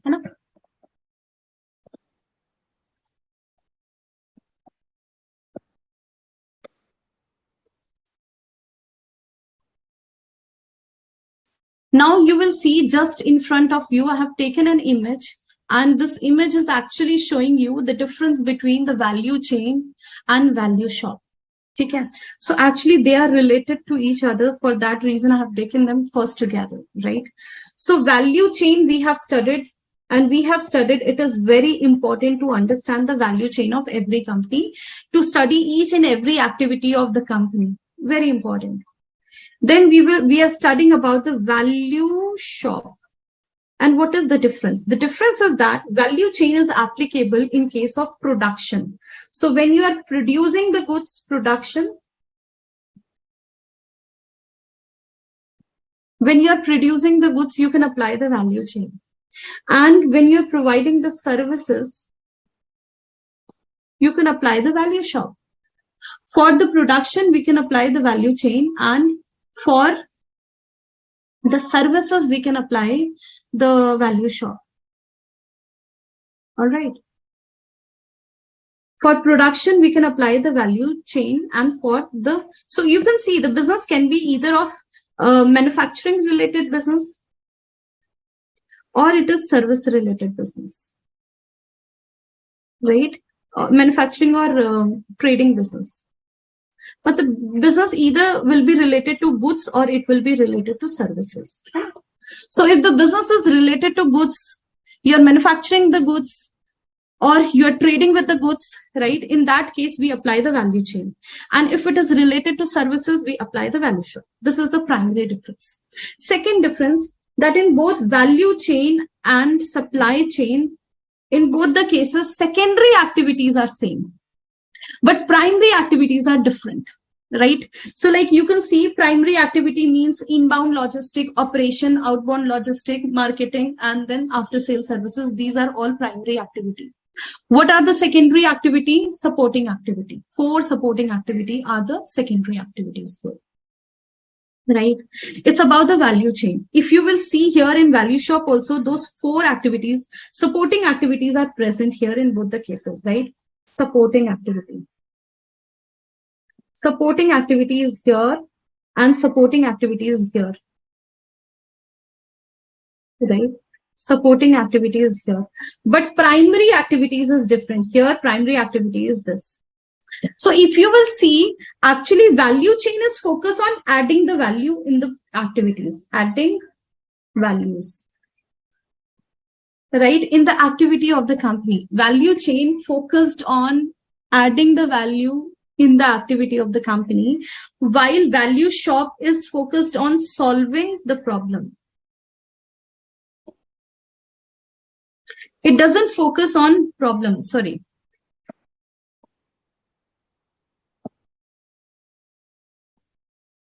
Right? So value shop is focused on solving the problem of the customer.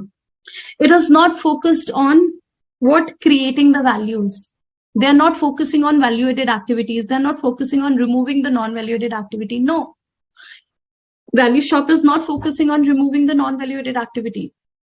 They're just focusing on solving the problems, right? And it is a repetitive task. They keep on doing this, right? They keep on doing this. So what is value shop?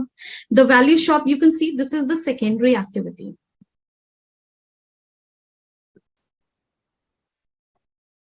So the secondary activity is present in your value chain also, you know, but these are primary activities here. So you can see primary activity is both in value chain and value shop. So this is primary activity, right? So primary activity are different in both the cases. Now let's see in case of value shop, what are our primary activity? So you can see, find the problems, finding the problems, then problem solving, solving the problems. Then when you are solving the problem, you will give the options, choices, right? Then the choices, whichever you will select, will be executed. Then when you execute the solution, then you will evaluate that whether it is working properly or not. After evaluation, what will happen? Again, a new problem will arise. Find the solution, choices, execute. Matlab, keep on repeating it. Simple, right? So this is actually a never-ending thing in the organization. It's never ending. It keep on happening, keep on repeating. All right. This is about the value. So in this way, actually, the value is created by solving the problem. No other way, right?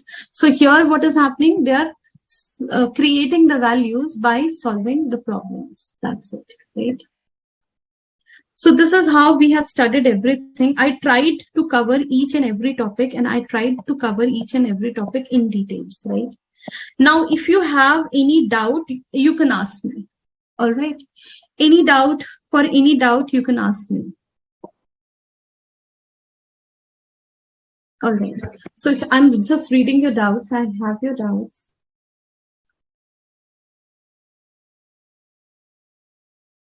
Entry barrier is low. It means the new competitor will enter the market. Entry barrier. So the competition will increase. That will result in decreasing the sale, thus reduce the profit. However,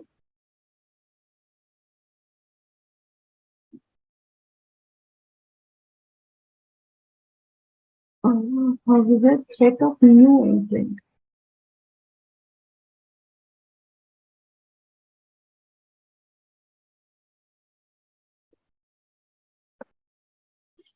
Okay, Janvi Agarwal, threat of new entrant. We have discussed about the threat of new entrant, right? Give me 1 minute.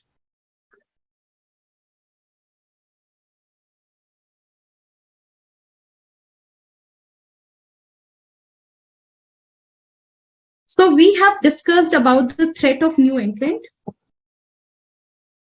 When a new entrant wants to enter in the market, so the point is that we should create entry barrier for them, high entry barrier, right? Create an entry barrier for them so that a new entrant find it difficult to enter in the market, not low. In this case, we will try to create high entry barrier, right? Why are we creating high entry barriers? So that only the existing player will remain in the market, and for new entrant, it is difficult to enter in the market, right? So it is not low entry barrier, it is high entry barrier. It should be high entry barrier. We try to create high entry barrier, and how we can create the barriers, you can see how we create the barriers. Either the government regulation is creating the entry barriers, or you have such patent which other people they can't take, right? Or your pricing strategy is so low that other organization they can't compete with your pricing strategy, or your technology is so advanced that they do not have such advanced technology, or your product differentiation is so well that the other competitor they can't compete it, right? Or the competitive response, right? You can create the entry barrier by using any of them, right? Entry barrier, right? If the entry barrier is high because of these reasons, the other entrant will be prohibited from entering in the market, right? He will, he will be restricted, and obviously it will be difficult for them to enter in the market, right? So this happens here,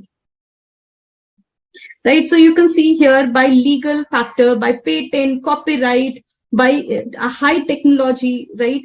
Or by all these things, right? Product differentiation, technology, customer responsiveness, your pricing strategy is such that it all creates the entry barrier for the new entrant, right?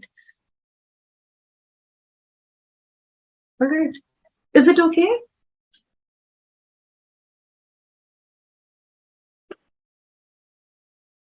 No, no, no. It will not be the low entry barrier. See, if the entry barrier, see, okay, okay, let me correct it then. So the point is that we will always check the entry barrier. Okay?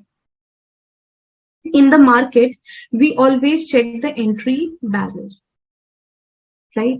So it is always good to have high entry barrier. Okay? Why high entry barrier? If the entry barrier will be high, it will be difficult for the new competitor to enter in the market. If the entry barrier is low, then what will happen? Anyone will enter the market. Anybody can enter the market. Like, perfect competition market. In case of perfect competition market, like fruits, right? Like vegetables market. So fruits, vegetable market, these are such type of market. Anyone can start the business. If you want to sell the fruits, buy it bulk from Azadpur Mandi and bring it, sell it, right? Possible, right? No entry barrier. Just take a thela, sit anywhere and sell it. Point is that there is no entry barrier now. So because of that, you can see so much competition. So where there is entry barrier is low, anyone can enter the market and they can sell the product, right? So in this case, the competition will be high and sale will be less and profit will be less, right? If the entry barrier is low. Okay? Sorry. If the entry barrier is high, what will happen? The existing player will create their monopoly, right? They will create their monopoly and they will prohibit the new person to enter in the market, and they will enjoy the monopoly. This will increase their sale. This will increase their profit. That's it. So this is the point. I hope it is clear.